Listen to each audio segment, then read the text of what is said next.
హరి ఓం. పరమేశ్వర స్వరూపమైన సభకి నమస్కారం. భగవంతుని యొక్క నిర్హేతుకమైన కృపాకటాక్ష వీక్షణాల చేత శ్రీరామాయణాన్ని సంపూర్ణంగా ప్రవచనం చెయ్యాలి అని సంకల్పం చేస్తే మనకి ఈశ్వర అనుగ్రహం తోడై బాలకాండలో కొన్ని విషయాలను ఇప్పటి వరకు మనం ముచ్చటించి ఉన్నాం. విశ్వామిత్ర భగవానుడు ఒక గురువు యొక్క వైభవం ఎలా ఉంటుందో ఒక్కసారి కదిపితే అమృతధారగా వారి నోటి వెంట ఎన్ని విషయాలు వస్తాయో ఆ రావడం కూడా సందర్భోచితంగా వినేటటువంటి శ్రోతని పరిపక్వం చేసి అతన్ని అభ్యుదయ మార్గంలో తీసుకెళ్ళడానికి పనికొచ్చేటటువంటి రీతిలో గురువు ఎలా మాట్లాడతారో ఆ వైభవాన్ని చూపిస్తూ ఎక్కడెక్కడ ఎవరి గురించి ఏ ఒక్క మాట వేస్తే ఇంకా 10 మాటలతో చెప్పవలసినటువంటి అవసరం ఉండదో అంత మహోత్కృష్టమైనటువంటి విషయాల్ని ప్రతిపాదిస్తూ వాల్మీకి రామాయణంలో బాలకాండలో గంగావతరణం వరకు మనం వచ్చాం. ఆ గంగావతరణ ఘట్టాన్ని విన్నటువంటి రామచంద్రమూర్తి ఆ రోజు రాత్రి పడుకున్నారు కానీ విశేషమైనటువంటి ఉద్విగ్నతకి లోనయ్యారు. మరునాడు ఉదయం లేచి అంటారు, భగవన్ విశ్వామిత్ర, మీరు చెప్పినటువంటి ఆ గంగావతరణం కథ విన్న తర్వాత నాకు రాత్రంతా మనస్సులో అదే మెదులుతూ ఉండిపోయింది. ఆ గంగ అవతరించినటువంటి తీరు, ఆ గంగ యొక్క పరమపావనమైనటువంటి స్వరూపము విని నా మనస్సు పొంగిపోయిందంటారు. బాల్యంలో ఏర్పడినటువంటి భక్తే భక్తి. కేవలం తీసుకెళ్ళడం కాదు, మనకి రామాయణం నేర్పుతుంది. పిల్లల్ని ఏ కాశీ పట్టణానికో తీసుకెళ్లడమో హరిద్వార్కి తీసుకెళ్లడంతో సరిపోదు తండ్రి బాధ్యత. పిల్లల్ని కూర్చోపెట్టి ఆ గంగావతరణం చెప్పి గంగ యొక్క పవిత్రత చెప్పి తండ్రి కుమారులతో కలిసి ఆ గంగలో స్నానం చేసి అక్కడ సంధ్యావందనాది క్రతువులు పూర్తి చేసుకుని చక్కగా దేవాలయంలోకి వెళ్ళి అభిషేకం చేసుకున్న నాడు ఆ కుటుంబం సార్థకత పొందుతుంది. అందుచేత అంత ఆనందించేటట్టుగా గంగావతరణ వృత్తాంతాన్ని మీరు తప్ప మాకెవరు చెప్తారు? దాన్ని చాలా విశేషమైనటువంటి రీతిలో కథాభాగంలో ఏది విడిచిపెట్టకుండా చెప్పవలసినది అని అభ్యర్థిస్తే మహానుభావుడైనటువంటి విశ్వామిత్రుడు రామచంద్రమూర్తి యందు కృప చేసి ఆ గంగావతరణ ఘట్టాన్ని గంగకి ఎందుకంత ప్రాశస్త్యం వచ్చిందన్న విషయాన్ని విజ్ఞాపన చేసి ఉన్నారు. ఆ తరువాత వారు ఆ గంగా నదిని దాటి విశాల నగరాన్ని చేరారు. విశాల అనబడేటటువంటి నగరానికి ఒక ప్రాముఖ్యత ఉంది. ఆ నగరం పేరుతో సౌందర్యలహరిలో శంకరాచార్యులు వారు శ్లోకం చేశారు. విశాలా కళ్యాణి స్ఫుటరుచిరయోచ్ఛా కువలయై కృపాధారాధారా కిమపి మధురా భోగవతిక అవంతి సృష్టిస్తే బహునగర విస్తార విజయ ధ్రువంత తన్నామవ్యవహరణ యోగ్యా విజయతే అని. ఇక్కడ సౌందర్యలహరి చెప్పినప్పుడు నేను బహుశా శ్లోకానికి వ్యాఖ్యానం చెప్పానో లేదో నాకు జ్ఞాపకం లేదు, కానీ విశాల అని ప్రారంభం చేశారు. ఆ విశాల చాలా పరమప్రఖ్యాతమైనటువంటి నగరం. శంకరులు అమ్మవారి యొక్క అనుగ్రహం ప్రసరించినటువంటి కొన్ని నగరాల పేర్లు చెప్తూ ఆ నగరాలు అమ్మవారి స్వరూపాలే అన్నారు. వాటిని తలుచుకున్నా, వాటి పేరెత్తినా, వాటిని దర్శనం చేసినా అంత పరమపావనం. ఎందుకంటే కొన్ని క్షేత్రములకు ఆ శక్తి ఉంటుంది. అటువంటి శక్తి కలిగిన వాటిల్లో విశాల ఒకటి. రామాయణానికి ఎందుకంత శక్తి వచ్చిందంటే మీరు తెలిసి వినండి, తెలియక వినండి. విశ్వామిత్రుణ్ణి రాముడు అడుగుతాడు, మనము అడుగుతాం, విశాఖపట్టణానికి పేరు ఎందుకండి నాన్నగారు వచ్చింది అని అడిగాడు అనుకోండి కొడుకు. విశాఖుడంటే ఎవరో మనకి తెలియదు. అసలు సనాతనంగా అక్కడ ఎవరిని ఆరాధన చేశారో, విశాఖుడని పేరు కలిగినటువంటి దేవతాస్వరూపం ఏమిటో, అక్కడ ఎప్పుడు ఆరాధన జరిగేదో, ఆ పట్టణానికి ఎందుకు విశాఖపట్టణమో అన్న పేరు వచ్చిందో మనం చెప్పం పిల్లలకి. నాన్నగారు నెల్లూరి సీమలో చల్లంగ శయనించు శ్రీరంగనాయక ఆనందదాయక అని విన్నానండి, ఎవరా శ్రీరంగనాయకుడు అన్నారు అనుకోండి, మనం చెప్పం. ఒక్కొక్క ఊరు గురించి కానీ ఒక్కొక్క దేవాలయం గురించి కానీ అడిగితే చెప్పేటటువంటి సత్తా మన దగ్గర ఉండదు.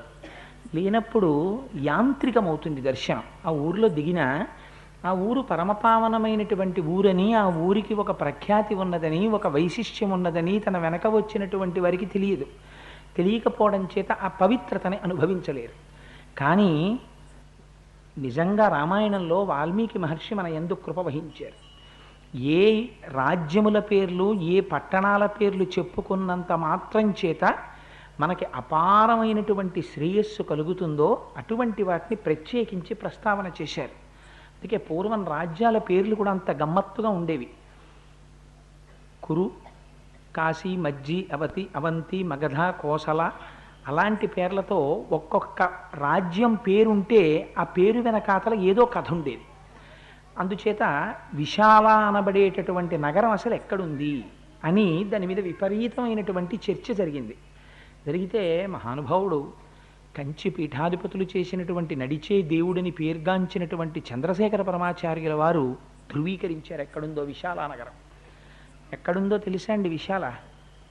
విశాల నగరమే బదరీనాథ్.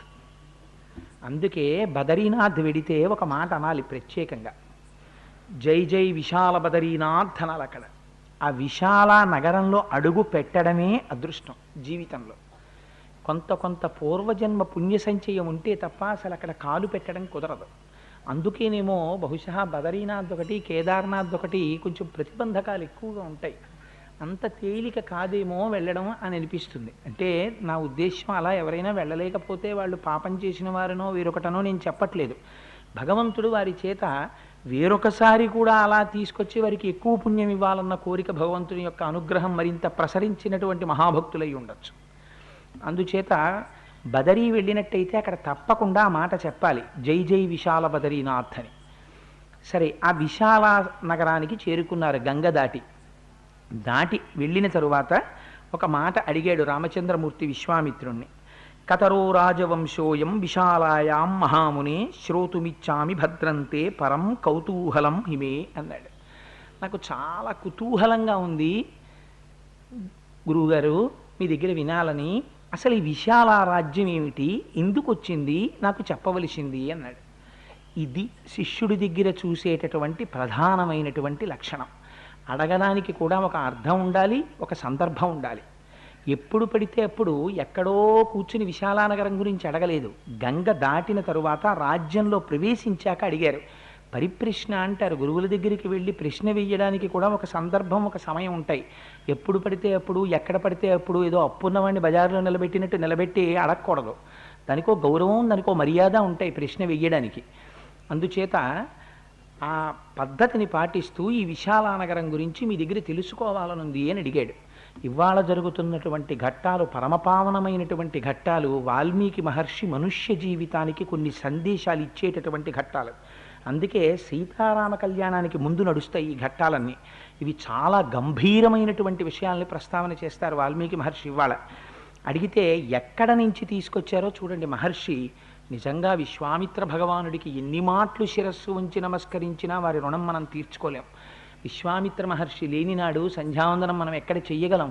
24 బీజాక్షరములతో కూడినటువంటి గాయత్రిని ఉపాసన చెయ్యడానికి 8 నిమిషాల క్రతువు సరిపోయేటట్టుగా సంధ్యావందనానికి అమరికని ఏర్పాటు చేసిన మహాపురుషుడు ఆ విశ్వామిత్రుడు. గాయత్రీ మహామంత్ర ద్రష్ట. అటువంటి వ్యక్తి ఇంకొకరు ఉండరు. నిజంగా విశ్వామిత్రుడు పుట్టినటువంటి గడ్డలో పుట్టి విశ్వామిత్రుడిచ్చినటువంటి గాయత్రీ మంత్రాన్ని అనుష్ఠానం చేసేటటువంటి అదృష్టాన్ని పొందిన వ్యక్తులమని, ఇన్ని కోట్ల జన్మల అదృష్టమో మనకి అదృష్టమని మనం పొంగిపోవాలి. రామాయణానికి వారసులం మనమని. అడిగితే ఆయన ఒక మాట చెప్పారు. పూర్వం కృతయుగే రామాదితేహ పుత్ర మహాబలాహ అదితేశ్చ మహాభాగా వీర్యవంత సుధార్మికా అన్నారు. పూర్వం కృతయుగంలో కశ్యప ప్రజాపతి భార్యలైనటువంటి దితి, అదితి ఇద్దరికీ కూడా సంతానం ఉండేది. అదితి యొక్క సంతానము దేవతలు, దితి యొక్క సంతానము దైత్యులు. అంటే రాక్షసాంశతో కూడుకున్నటువంటి స్థితికి దగ్గరగా ఉంటారు. అందుకని ఈ దైత్యులు దేవతలు ఇద్దరూ చాలా సఖ్యతతో ధార్మికమైనటువంటి జీవితాన్ని గడుపుతూ వచ్చారు. కొంతకాలం అయిపోయిన తరువాత వాళ్ళకు ఒక విచిత్రమైనటువంటి కోరిక పుట్టింది. మనం చాలా ధార్మికంగా జీవిస్తున్నాం, ఎంతో సంతోషంగా జీవితం వెళ్ళిపోతోంది. కానీ ఇలా వెళ్ళిపోతున్నటువంటి జీవితం అంతం కాకూడదు. మనం ఇలాగే బ్రతికి ఉండిపోవాలంటే మనం ఏం చెయ్యాలని అడిగారు. అడిగితే మిగిలిన వాళ్ళు అన్నారు, క్షీర సముద్రాన్ని బాగా మనం మదనం చేసినట్టయితే అందులోంచి అమృతం పుడుతుంది. ఆ అమృతాన్ని కానీ మనం తాగితే ఇంకా ఈ శరీరాలు పడిపోవు, అలా ఉండిపోతాం. మనం దేవతలం కదా, హాయిగా జరామరణాలు ఉండవు, ఇంకా వృద్ధాప్యం రాదు, వ్యాధి రాదు, ఆకలి ఉండదు, దాహం ఉండదు, సుఖంగా ఇలాగే ఉండిపోతాం మనం పదవుల్లో. ఎంత పదవిలో ఉన్నా, ఎంత ఐశ్వర్యం అనుభవించినా, ఎంత సుఖం అనుభవించినా ఈ శరీరం పడిపోతుందేమో అన్న దిక్కుమాలిన బెంగోటి వెంట తరుగుతోంది. ఎన్ని ఉండనివ్వండి, ఎక్కడో అక్కడ అసంతృప్తే మనిషి ప్రతివాడికి జీవితం. అందుకని పాల సముద్రాన్ని మదిద్దాం పదండి అన్నారు. ఎలా మదిస్తామని అడిగారు. అడిగితే మందర పర్వతాన్ని తీసుకురండి, మందర పర్వతాన్ని క్షీరసాగరంలో దింపండి. అసలు క్షీరసాగర మథనం, మందర పర్వతాన్ని దింపడానికి సంబంధించిన అంతరార్థం మీరు వింటే దానికి అదంతా ప్రతిరోజు ధ్యానంలో జరిగేటటువంటి ప్రక్రియ. మందర పర్వతాన్ని అందులోకి దింపారు. దింపి దానికి వాసుకుని చుట్టారు. చుట్టి దేవతలు దానవులు ఇద్దరూ ఆ వాసుకుని పట్టుకుని తిప్పుతున్నారు. తిప్పుతుంటే అసలు ఇంకా వాల్మీకి మహర్షి అయితే కొంచెం సంగ్రహంగా మాట్లాడారు, కానీ చాలా అద్భుతంగా మాట్లాడారు. పోతన గారైతే ఇంకా అందంగా అన్నారు. ఆ పాలవెల్లి లోపల అప్పటికప్పటికి మందరాగము తిరిగన్ చప్పుడు నిండెన జాండము చెప్పిడిదే మజుని చెవులు చిందరవుని అన్నారు. సత్యలోకంలో ఉన్న బ్రహ్మగారి చెవుల్లో రొద కింద వినపడింది. అబ్బా ఏమిట్రా ఈ రొదని బయటకు వచ్చి చూసేట ఆయన. పాలసముద్రాన్ని చిలుకుతున్నారు మహానుభావ, దేవతలు దానవులు కలిసి అన్నారట. అంతలా వాళ్ళు చిలకడం మొదలెట్టారు. చిలకడం మొదలెడితే వీళ్ళు ఏమనుకున్నారు, శాశ్వతంగా బ్రతికుండాలనుకున్నారు. ఉన్నదాంతో తృప్తి పడక శరీరాలతో శాశ్వతంగా ఉండిపోదామని కోరిక పుట్టి పాల సముద్రాన్ని మధించడం మొదలు పెట్టగానే వారికి వచ్చినటువంటిది అమృతం కాదు, హాలాహలం ముందొచ్చింది. హాలాహలం వచ్చి వెంట తరుగుతోంది. ఉత్పపాతాగ్ని సంకాశం హాలాహల మహావిషం తేన దగ్ధం జగత్సర్వం సదేవాసురమానుషం. అసురుల్ని, సురుల్ని, సమస్త మనుష్యుల్ని, జగత్తుని అంతటినీ నాశనం చేస్తోంది. కోరుకున్న వాళ్ళు ఎవరు? దేవతలు, అసురులు. వీళ్ళిద్దరే కోరుకున్నారు క్షీరసాగర మదనం చేద్దామని. కానీ ప్రమాదం ఎవరికి వచ్చింది? సమస్త జగత్తుకు వచ్చింది, మనుష్యులకు కూడా వచ్చింది. కాబట్టి ఇప్పుడు బాధ్యులైన వాళ్ళు ఏం చేస్తున్నారు? పరిగెత్తడం మొదలుపెట్టారు. లేకపోతే రేపు పొద్దున్న నింద వాళ్ళకు వస్తుంది కదా. అందున హాలాహలం ఎలా పరిగెత్తిందో తెలుసా అండి? నిజంగా హాలాహలం పరిగెత్తిన విధానం మీరు భాగవతంలో చదివితే మనకు ఆశ్చర్యం వేస్తుంది. ఇది నా సాధ్యం కూడా ఎలా వెళ్ళిందిరా ఇలాగని. అది దూకుతూ దూకుతూ సముద్రం మీద పడింది. పడితే సముద్రం అంతా ఇంకిపోయింది. అరణ్యం మీద పడింది. అరణ్యం అంతా బూడిదైపోయింది. అలా వెంట తరివింది. వెంట తరివితే వీళ్ళందరూ పరిగెత్తి పరిగెత్తి పరిగెత్తి కైలాసానికి వెళ్ళారు. శని కైలాసముజొచ్చి శంకరుని వాసద్వారముంజేరి ఈశుని దవ్వారికు లడ్డుపడ్డ తల మంచుంజొచ్చి కుయ్యో మొర్రో విను మాలింపుము చిత్తగింపుము దయన్ వీక్షింపుమన్ చంబుజానన ముఖ్యుల్కని రాత్తరక్షణ కళ సంరంభునిన్ శంభునిన్ అంటారు పోతన గారు. ఆ ఆర్తితో ఉన్నప్పుడు అక్కడ ఉన్నటువంటి ద్వారపాలకుల్ని కూడా పక్కన తోసేసి ప్రభో శంకర రక్షించు రక్షించు రక్షించు అని అరిచారట. ఎవరి దగ్గర? ఆర్తరక్షణ కళా సంరంభునిన్ శంభునిన్. ఆర్తితో పిలిస్తే రక్షించేటటువంటి స్వభావం ఉన్నటువంటి శంకరుని యొక్క ఆ ద్వారం దగ్గర నిలబడి. ఇక్కడ కూడా అంటారు, అథదేవా మహాదేవం శంకరం శరణార్థిన జగ్ముహు పశుపతిం రుద్రం త్రాహి త్రాహీతి తుష్టూహ. స్వామి మమ్మల్ని రక్షించు రక్షించు త్రాహి త్రాహి అని దేవతలందరూ వెళ్ళి అరిచారట. అరిస్తే శంకరుడు బయటికి వచ్చాడు. ఎందుకురా మీ అందరు ఇలా అరుస్తున్నారని అడిగారు. సరే భాగవతంలో అంటే చాలా విశేషంగా చెప్పారనుకోండి, ఇక్కడ కొంచెం సంక్షిప్తంగా చెప్పారు. ఎందుకు ఇలా అరుస్తున్నారన్నారు. అంటే మహాప్రభో ఒళ్ళు కొవ్వి పాల సముద్రాన్ని చిలికాం అమృతం పుడుతుందని. అమృతం పుట్టలా, హాలాహలం పుట్టి వెంట తరువుకొస్తోంది. అందుకని భయపడి మీ దగ్గరికి వచ్చామన్నారు. ఇంతలోకే చతుర్భుజుడై శంఖచక్ర గదా పద్మములను పట్టుకున్నటువంటి వారై శ్రీ మహావిష్ణువు వచ్చారు. చాలా అందమైన మాట, చాలా ఆశ్చర్యకరమైన మాట, ఒక చిత్రమైన మాట మాట్లాడారు ఆయన. భాగవతంలో అయితే అన్నారు దేవతలు పుచ్చుకోమని అడిగారు పరమశివుణ్ణి. కానీ వాల్మీకి రామాయణంలో వాల్మీకి మహర్షి ఒక చిత్రమైన శ్లోకం వేశారు. మీరు విని తీరారు ఈ శ్లోకాన్ని. ఆయన అన్నారు, తదీయం హి సురశ్రేష్ట సురాణాం అగ్రజోసియత్ అగ్రపూజమిమాం మత్వా గృహాణీదం విషం ప్రభో ఇత్యుక్త్వా చ సురశ్రేష్ఠ తత్రై వాంతరధీయత. స్వామి ఇది అగ్రపూజయ్యా, అందుకని మొట్టమొదట వచ్చింది అందరిలోకి పెద్దవాడు గౌరవించదగినవాడు ఎవరుంటారో వాడికి ఇవ్వాలి. ఇది మొట్టమొదట వచ్చింది కదా పాలసముద్రం చిలికితే, అందుకని మీకు పట్టుకొచ్చాం మీరు పుచ్చుకోండి అన్నారు. ఎంత అందంగా ఉందో చూడండి ఆ మాట. హాలాహలం వచ్చిందిట, అందుకని మీరు పెద్దవారు కదా, ఇంటికి దేవతలకు అందరికీ చాలా పెద్దవారు కదా, అందుకని చెప్పి అగ్రపూజ స్వామి ఇది. అగ్రపూజ అంటే ఏంటంటే ఉన్న వాళ్ళందరిలోకి ఒక సభ జరుగుతోంది అనుకోండి, అందులో అందరికన్నా మహాజ్ఞాని పెద్దవాడు అటువంటి వాడిని పిలిచి అగ్రతాంబూలము అని తాంబూలం ఇస్తారు. యజ్ఞయాగాదుల్లో చేస్తుంటారు అగ్రతాంబూలం అని. అందుకని ఆ అగ్రతాంబూలం ఇవ్వాలి కదా, అందుకని మేము పాలసముద్రం చిలికితే హాలాహలం వచ్చింది, మీరు పెద్దవారు కాబట్టి మీరు పుచ్చుకోండి అయ్యా అన్నారు. అంటే శంకరుడు అన్నట్ట నవ్వేసి, తప్పకుండానండి, ఏమొచ్చింది అన్నట్ట. హాలాహలం వచ్చిందండి అన్నారు. తప్పకుండా పుచ్చుకుంటాం అని ఆయన దాన్ని తీసుకుని నోట్లో పెట్టేసుకున్నట్ట. ఇది వాల్మీకి మహర్షి రాశారు. ఎంత అందంగా రాశారో చూడండి బాలకాండలో. అంత భాగవతం వ్యాసుడు రాసి ఆంధ్రీకరించి పోతన గారు చేస్తే వాల్మీకి మహర్షి ఒక్క శ్లోకంలో గుంభనంగా మాట్లాడారు. పోతన గారు అయితే చాలా అల్లరి చేశారు దానికోసం అని చెప్పేసి. తన చుట్టూన్ సురసంఘముల్ జయజయద్ధానంబులన్ బొబ్బిడన్ ఘనగంభీరమంబుతో శివుడు లోకద్రోహి హుంపోకు రమ్మని కెంగేల తెమల్చి కూర్చి కడిగా నంకించి జంబూఫలంబున సర్వంకషమన్ మహావిషమునాహారించి హేలాగతిన్నన్నారు. కానీ ఇక్కడన్నారు అగ్రపూజ కింద ఇచ్చారన్నారు. అగ్రపూజ అంటే ఏమిటో తెలుసా అండి? నిజంగా పరమశివుడు ఏం పట్టుకొచ్చారయ్యా మీరు అగ్రపూజకి అన్నారు అనుకోండి. అంటే అయ్యా అగ్రపూజకి మీకు పట్టుకురావడానికి హాలాహలం పట్టుకొచ్చామంటే దిక్కుమాలిన వెళ్ళలరా, నాకు విషం పట్టుకొచ్చారా హాలాహలం, నేను అందుకు పనికొస్తాను అనుకున్నారా మీరు? నాకు ఆ హాలాహలం పట్టుకొస్తారు, ఆ తర్వాత ఏదైనా వస్తే నేను పుచ్చుకుంటాను, నాకన్నా పెద్దవాడు సీనియారిటీ లిస్టులో ఇంకోడు ఉన్నాడు అని వెతకడం మొదలెట్టాడు అనుకోండి శంకరుడు. ఆయన శంకరుడు ఎందుకు అవుతాడు? అప్పుడు ఆయన త్రినేత్రధారి అని మీరు అనగలరా? దేవతలందరిలో ఈ సృష్టిలో 3 కన్నులున్నవాడు శంకరుడు ఒక్కడే. 3 కన్నులు ఇంకెవ్వరికీ ఉండవు.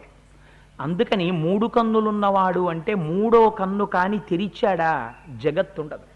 జగత్ ఉండకపోవడం అంటే జాయితే గచ్చతే ఇది జగత్, వచ్చి వెళ్ళిపోయేదేదో దాని పేరు జగత్ అంటారు.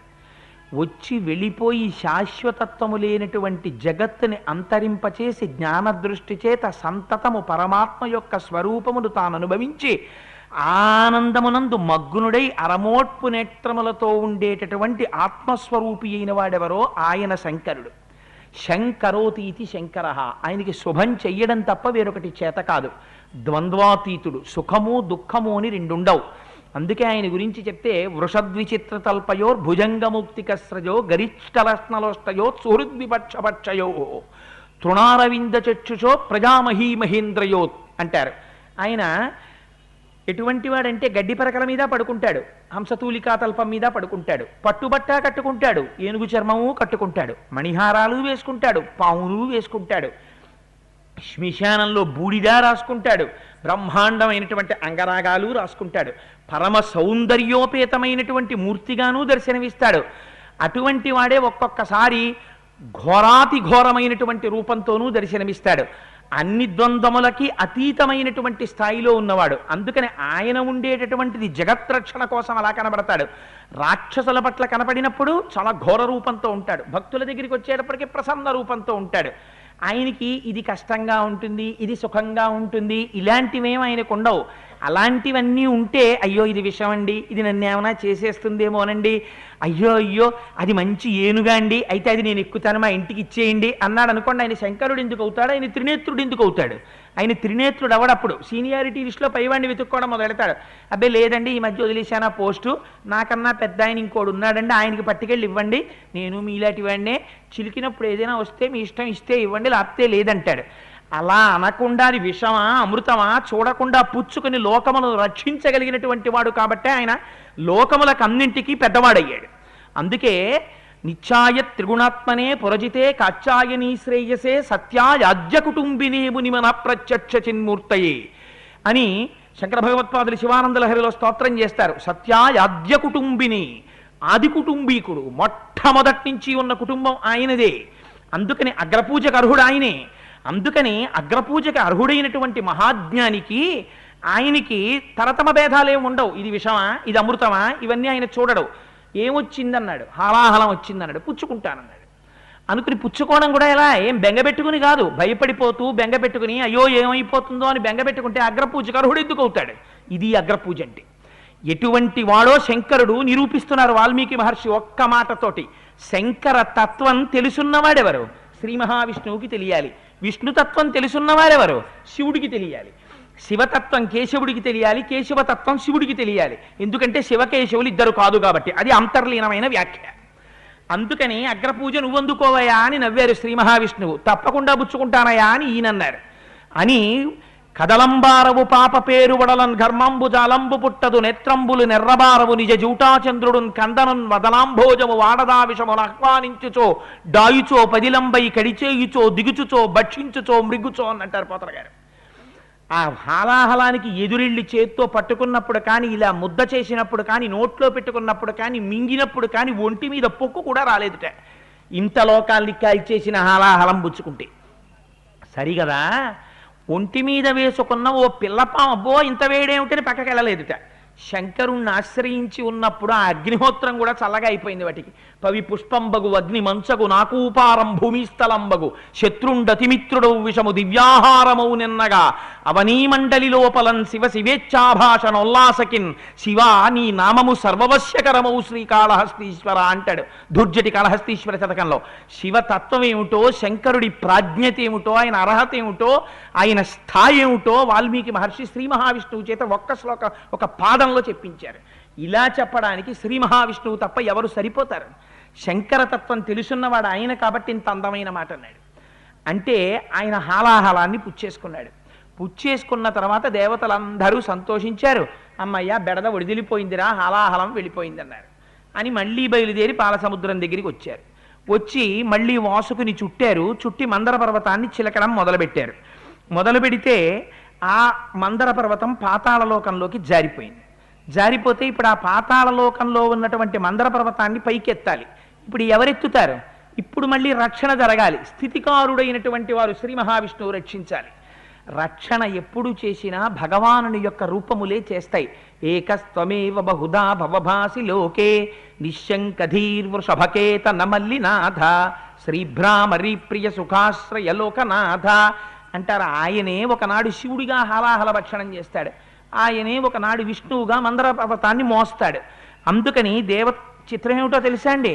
మందర పర్వతాన్ని పట్టుకుని తిప్పుతున్నటువంటి వాళ్ళల్లో ఒకడిగా తాను బయట ఉన్నాడు. మందర పర్వతాన్ని మోయవలసినటువంటి కూర్మస్వరూపుడిగా కింద ఉంటాడు. ఇప్పుడు ఇది శ్రీ మహావిష్ణువు యొక్క తత్వం అంటే. ఎవరు అర్థం చేసుకోగలరా మహానుభావుణ్ణి? అందుకని మాయామానుషమైనటువంటి స్థితి, సామాన్యమైనటువంటి వాళ్ళకి అర్థం అయ్యేది కాదురా ఇది అని వాత పెట్టి మాట్లాడుతున్నారు వాల్మీకి మహర్షి. విష్ణుతత్వం అంటే ఎలా ఉంటుందో అందుచేత ఎంత అందంగా మాట్లాడారో చూడండి. ఈ దేవతలందరూ శ్రీమన్నారాయణుడి పాదములు పట్టి ప్రార్థన చేశారు. త్వం గతి సర్వభూతానాం విశేషేణ దివౌకసాం పాలయస్మాన్ మహాబాహో గిరిముద్ధర్తుమర్హసి. స్వామి, మా అందరికీ నువ్వు రక్షకుడవు. నువ్వు కాపాడకపోతే మమ్మల్ని ఎవరు కాపాడతారు? మందర పర్వతం కిందకి జారిపోయింది. స్వామి మమ్మల్ని రక్షించవా అని అడిగారు. ఏమడగాలి? శ్రీ మహావిష్ణువు, ఏరా మీకు ఒళ్ళు కొవ్విందా? మీకు దేవతల పోస్టులు ఇచ్చాం కదా, సంతోషంగా ఉన్నారు. మీకు వచ్చిన కష్టం ఏమిట్రా? ఇప్పుడు హాయిగా మీ ఇళ్లల్లో మీరు ఆ ఉద్యోగాలు చేసుకుంటూ ఆనందంగా ఉండొచ్చు. మంచి విఐపి కారు ఇచ్చాం, ప్రతి వాడికి వాహనాలు ఇచ్చాం, బ్రహ్మాండమైనటువంటి అఫీషియల్ రెసిడెన్సీలు ఇచ్చాం, దేవతలందరికీ స్వర్గలోకంలో నివాసాలు ఇచ్చాం. ఇన్ని ఇచ్చినా కూడా మళ్ళీ మీకు శాశ్వతంగా ఉండిపోదామన్న కోరిక ఏమిట్రా అని అడగాలి కదా. కానీ భక్తవాత్సల్యం అంటే ఎలా ఉంటుందో చూడండి. మహానుభావుడు ఆయన కిందకి వెళ్ళారు, పాలసముద్రంలోకి వెళ్ళి ఆ మందర పర్వతాన్ని తీసుకొచ్చి తన వీపు మీద పెట్టుకున్నారు. పెట్టుకుంటే వీళ్ళు చిలుకుతున్నారు. వీళ్ళు దేవతలకి నిజంగా ఆ రోజున ఒక ఆలోచన రావాలి. అయ్యో, మనం పాలసముద్రం మీద కింద కూర్మావతారంతో ఆయన వీపు మీద పెట్టుకున్నారు మనని కాపాడడానికి. మనం ఏం చేస్తున్నాం? వాసుకుని కట్టి తిప్పేస్తున్నాం. తిప్పుతుంటే ఇప్పుడు ఈ మందరగిరి పర్వతం ఎక్కడ ఒరుసుకుంటుంది? ఆయన వీపు మీద ఒరుసుకుంటుంది. ఆ వీపు ఎంత బాధపడుతోందో, చర్మం ఎంత చిట్లిపోతోందో, ఎంత పుండు పడుతోందో, ఎంత నెత్తురు కారుతోందో. ఇంతమందిని కలిసి మందర పర్వతాన్ని పట్టుకోలేకపోయామే. అలాంటిది దాన్ని కింద ఉండి ఆధారభూతుడై కాపాడుతున్నాడు. మనం తిప్పేస్తున్నాం అమృతం కోసమని. కానీ కిందున్నవాడు ఎంత బాధపడుతున్నాడో ఈ ఆలోచన వాళ్ళకి రాదు. ఎందుకంటే వాళ్ళకి అమృతం కావాలి. కామ్య భక్తి అలాగే ఉంటుంది. కోరిక తీరాలనేటటువంటి వాడికి భగవంతుడి పట్ల నిబద్ధతతో కూడిన భక్తి ఏమి ఉండదు. అందుకని చెప్పి ఆ దేవతలందరూ అలాగే దాన్ని పట్టుకుని ఆ మందర పర్వతాన్ని తిప్పారు. తిప్పితే మహానుభావుడు కింద ఆధారభూతుడై ఉన్నాడు కదా, ఇబ్బంది ఎందుకు వస్తుంది? తిరుగుతోంది ఆ మందర పర్వతం. తిరుగుతుంటే మొట్టమొదట ఏదొస్తుంది? పాలని పట్టుకుని మీరు కవ్వం పెట్టి తిప్పారనుకోండి, తిప్పగా తిప్పగా తిప్పగా ఆ నురుగు లాంటిది పైకి వచ్చింది, రసం పైకి తేలింది. తేలేటప్పటికి అందులోంచి అప్సు నిర్మధనాదేవ రసస్తస్మాద్వర స్త్రియ ఉత్పేతుర్మనుజశ్రేష్ఠ అప్సరసో భవత్. అందులోంచి అప్పులంటే ఆ నురుగులోంచి ఆ రసంలోంచి పైకొచ్చారు కాబట్టి వాళ్ళని అప్సరసలు అన్నారు. 60 కోట్ల మంది అప్సరసలు పాలసముద్రంలోంచి పైకొచ్చారు. మళ్ళీ వచ్చినటువంటి అప్సరసలందరికీ కూడా వెనకాతల సేవ చెయ్యడానికి మళ్ళీ కొన్ని కోట్ల మంది పరిచారికలు, ఇంతమంది పైకొచ్చారు. చిత్రం ఏమిటో తెలుసా అండి? అసలు వీళ్ళ పేర్లు వింటేనే మనకు ఆశ్చర్యం వేస్తుంది. మహానుభావుడు అల్లసాని పెద్దన గారు మనుచరిత్రలో చెప్తారు, అకట నిర్దయ బుద్ధి ఎనికడు దూరె రంభ ఆహా వివేకి వౌదువని హరిణి చేదుమింగిద వంచు చిలికి నవ్య ఘృతాచి మాయలాడితివని తిట్టె మంజుఘోష న్యాయనిష్ఠరములు ప్రార్థించే ఊర్వశి జంకించె రమ్మంచు చంద్రరేఖ చెలినేచి దిశంతులు కొడితివని మేనక విడువు మాయలనటంచు హేమ గొంటవని త్రిలోక్తమ దివిజ కామినులు ఈ రీతి తిరుగువారి గ్రువ్వ కోల్గొంచు తమలోన నవ్వికొంచు అని ఆ ప్రవరాక్షుడి గురించి చెప్పినప్పుడు చెప్తారు అప్సరసల యొక్క విశేషాలన్నీని. అందుకని ఆ అప్సరసలందరూ అందులోంచి ఉద్భవించారు. వాళ్ళు మహాసౌందర్య రాసులు. చిత్రం ఏమిటంటే 60 కోట్ల మంది అప్సరసలు వస్తే వాళ్ళని దేవతలు కోరుకోలేదు, దానవులు కోరుకోలేదు, ఇద్దరూ కోరుకోలేదు. వాళ్ళని ఎవ్వరూ కోరుకోకపోతే వాళ్ళ జీవితం ఏమైందో తెలుసా అండి? వాళ్ళు వేశ్యలయ్యారు. అందుకని అప్సరసల జీవితం దేనికి పనికొచ్చింది అంటే వేశ్యావృత్తికి పనికొచ్చింది. దేవవేశ్యలై ఉండిపోయారు వాళ్ళు. ఆ తరువాత మళ్ళీ పాలసముద్రాన్ని చిలకడం మొదలుపెట్టారు. మొదలు పెడితే అసురాస్తేన దైత్యేయాసురాస్తేనాదితే సుతాః హృష్టా ప్రముదితాశ్చాసన్ వారుణి గ్రహణాత్ సురాః. అందులోంచి వరుణదేవుని యొక్క కుమార్తె అయినటువంటి వారుణి పైకొచ్చింది. వారుణి అని అది మద్యం కాదు. ఇప్పుడు నేను అలాగా పవిత్రమైనటువంటి సభలో అనదలుచుకోలేదు, కానీ వారుణి అని పేరు పెట్టి ఏ మద్యాన్ని పడితే ఆ మద్యాన్ని పిలవకూడదు. వరుణుని యొక్క కుమార్తె అయినటువంటి వారుణిని తీసుకుంటే దానివల్ల విపరీతమైనటువంటి ఉత్సాహము సంతోషము కలుగుతాయి. అంటే ఎక్కడన్నా దొరుకుతుందా అండి నన్ను అడక్కండి మహాప్రభు, అది దేవతలు ఎవరో తాగారంతే. అందుకని మద్యము అని పిలుస్తారు. అది ఇవాళ రేపు తాగి ఒళ్ళు తెలియకుండా తిరిగేటటువంటిది మద్యం. ఆ మద్యం దాన్ని సురా అంటారు, సురాపానం అంటారు దాన్ని. అది పంచమహాపాతకాల్లో ఒకటి. పంచమహాపాతకాలు ఎంత చిత్రమో తెలుసా అండి? పంచమహాపాతకాలు అంటే 5 ఉంటాయి అనుకుంటున్నారేమో మీరు. కాషన్ ఆర్డర్ ఎక్కడ పడుతుందో తెలుసా? స్నేహం చేయడంలో పడుతుంది. ఎవరితో స్నేహం చెయ్యకూడదో తెలుసా? మొట్టమొదట వాడు మారాడంటేనే దగ్గర పెట్టాలి. వాడు ఇంకా అలవాట్లో ఉన్నాడంటే మీరు దూరం పెట్టేసేయచ్చు. ఎందుకో తెలుసా? 5 పంచమహాపాతకాలు ఏమిటో వ్యాసుడు దేవి భాగవతంలో చెప్పాడు. బ్రహ్మ హే మహారీచ సురాపో గురుతల్పక మహాపాతకినో హ్యేతే తత్సంసర్గీచ పంచమః. బ్రహ్మహత్య చేసినటువంటి వాడు. హే మహారీచ బంగారం దొంగిలించేవాడు. సురాపో సురాపానం చేసేవాడు. గురుతల్పక గురువుగారి భార్య పడుకున్న మంచం మీద భార్యతో కలిసి పడుకున్నవాడు. అంతకన్నా ఇంకా శాస్త్రం కూడా మాట్లాడడానికి అసహ్యించుకుంది.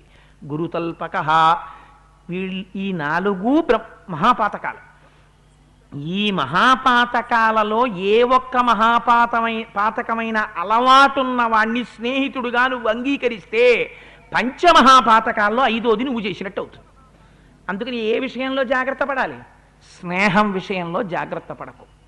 వాడు మారితేనే నీ స్నేహితుడి స్థాయి. వాడు మారకపోతే ఎన్నడూ మనస్సులో నువ్వు ఆ స్థాయిలో వాడిని చూడకు, దూరం పెట్టేసి. ఎంత అందంగా మాట్లాడారో చూడండి. అందుకని మహాపాతకినో హ్యేతే తత్సంసర్గీచ పంచమః. అవి 5 పాతకాలు తప్ప వారుణిని సేవించడం పాతకమని చెప్పి శాస్త్రం చెప్పలేదు. అందుకని వరుణుని కుమార్తె అయినటువంటి వారుణిని దేవతలు సేవించారు. అందుకని వాళ్ళు ఆ సురని పుచ్చుకున్నారు కాబట్టి వాళ్ళు సురులయ్యారు. రాక్షసులు మేము పుచ్చుకోమన్నారు కాబట్టి వాళ్ళకి ప్రహృష్టత్వం పోయిందంటే మనస్సు సంతోషంగా ఉండడం అనే లక్షణం పోయింది. అందుకని వాళ్ళు అసురులు అన్నారు. సురులు అని దేవతలను ఎందుకు పిలుస్తారో, అసురులు అని రాక్షసులను ఎందుకు పిలుస్తారో వాల్మీకి మహర్షి రామాయణంలో చెప్పారు. అందుకని ఆ వారుడిని పుచ్చుకున్నారు దేవతలు. సరే, అయిపోయిన తర్వాత మళ్ళీ పాలసముద్రాన్ని చిలకడం మొదలుపెట్టారు. ఉచ్చై శ్రవా హయశ్రేష్ఠో మణిరత్నంచ కౌస్తుభం ఉదతిష్టన్ నరశ్రేష్ఠ తథైవామృతముత్తమం. ఆ తరువాత ఇందులో కొన్ని ధన్వంతరి అవి సంక్షిప్తంగా చెప్పడంలో వదిలేరు, కానీ ఉచ్చైశ్రవం వచ్చింది.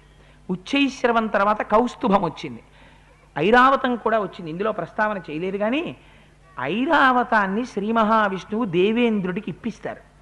ఉచ్చైశ్రవాన్ని కూడా అడిగాడు ఇంద్రుడు, నువ్వు తీసుకోకని చెప్పారు, నీకు వద్దురా ఇదని చెప్పారు. రాక్షసులు అడిగారు, వాళ్ళకి ఇచ్చేశారు. గుర్రం అంటే ఏమిటో తెలుసా అండి, అందుకే అశ్వమేధ యాగంలో గుర్రం వదిలేరు, ఇంద్రుడు ఎత్తుకుపోయాడు, గుర్రం వదిలేరు, ఇంద్రుడు ఎత్తుకుపోయాడు. ఆయనకి అదే పైన గుర్రాలు ఎత్తుకుపోవడం. అలా అయితే అక్కడెందుకు కోటిపిల్లి సంతలో కూర్చుంటే నేను గుర్రాలు ఎత్తుకుపోవచ్చు. అది కాదు దాని అర్థం.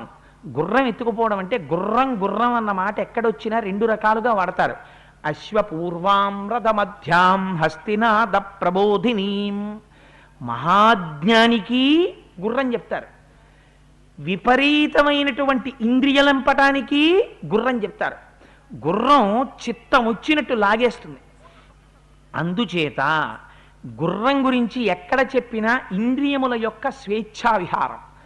ఆ గుర్రాన్ని రాక్షసులు కోరుకున్నారు, అందుకే ఇంద్రియములకు వశులయ్యి ఉంటారు.